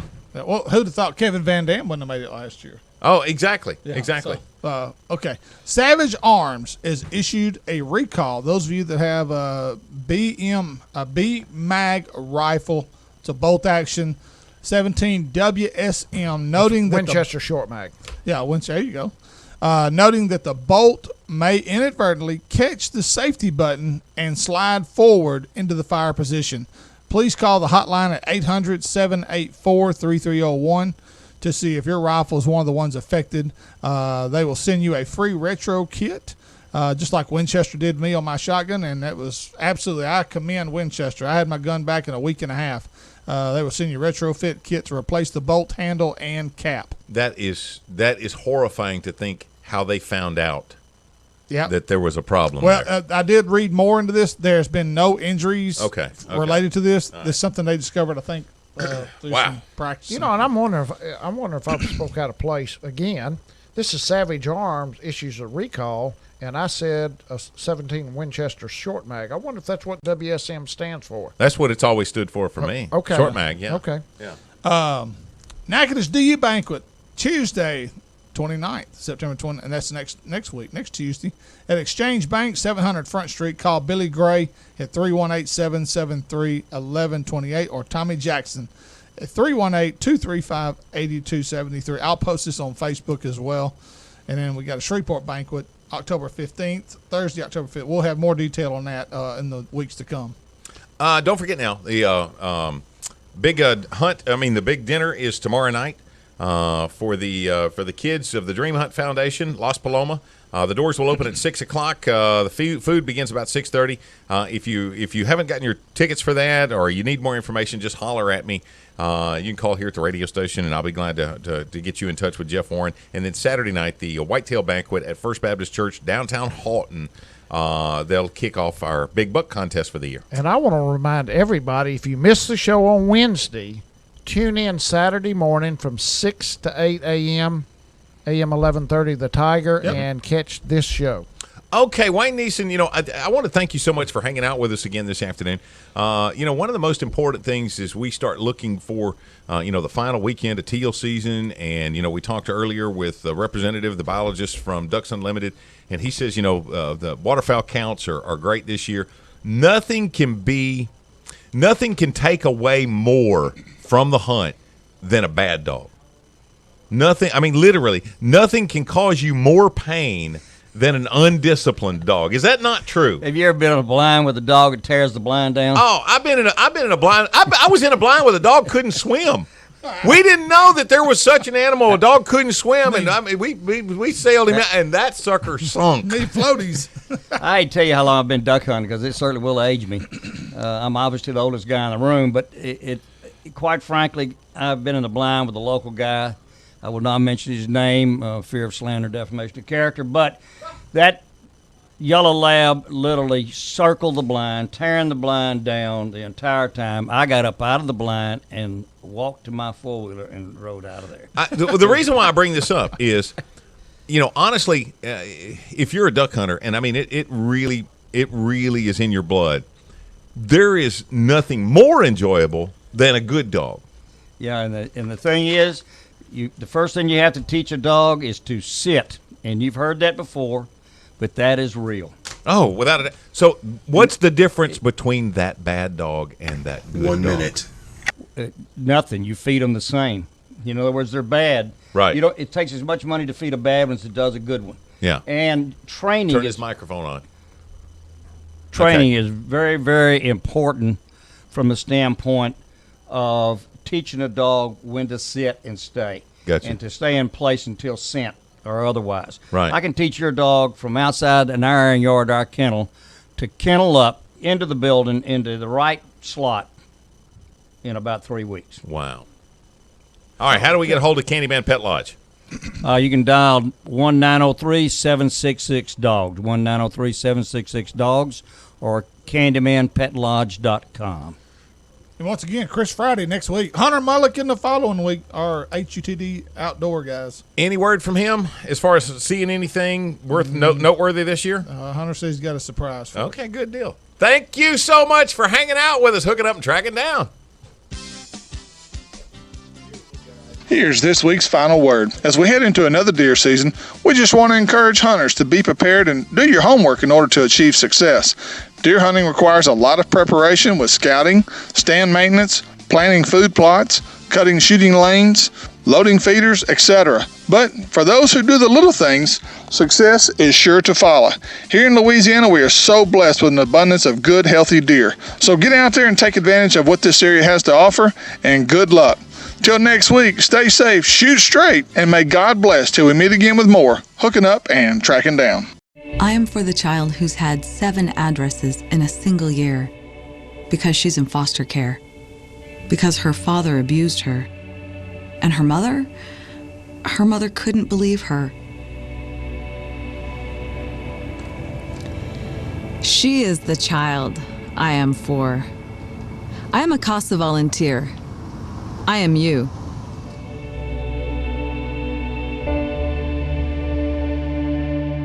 As a pet owner, it seems no place is good enough for the family pet unless you've checked out Candyman Pet Lodge. Owner Wayne Neeson has built a first-class facility, and it's only 20 minutes away at 2580 Boggy Road, Wascom, just west of Greenwood, Louisiana. A boarding, training, and grooming operation with both inside and outside accommodations. Price based on one-on-one training time, and now offering free bathing if your dog stays for more than 3 days. They'll treat your pet like it's one of their own and take care of any medication or special diet needs your pet is on. And for an additional charge, they offer Purina Pro dog food. All guests are exercised twice daily and treated like the kings they are. So from now on, when you're looking for that special place for man's best friend, look no further than Candyman Pet Lodge. Give them a call at 903-766-DOGS.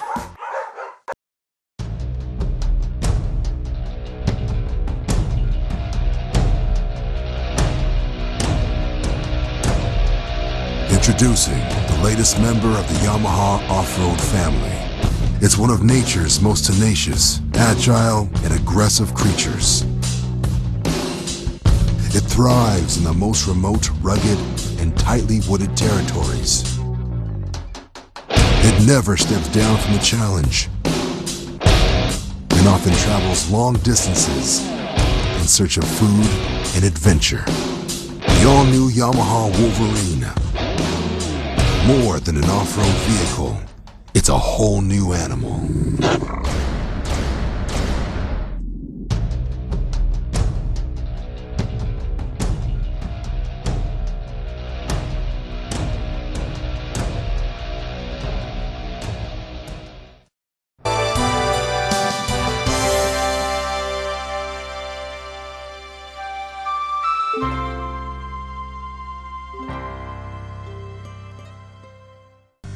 You're watching KNTS Digital 19 in Natchitoches, Louisiana.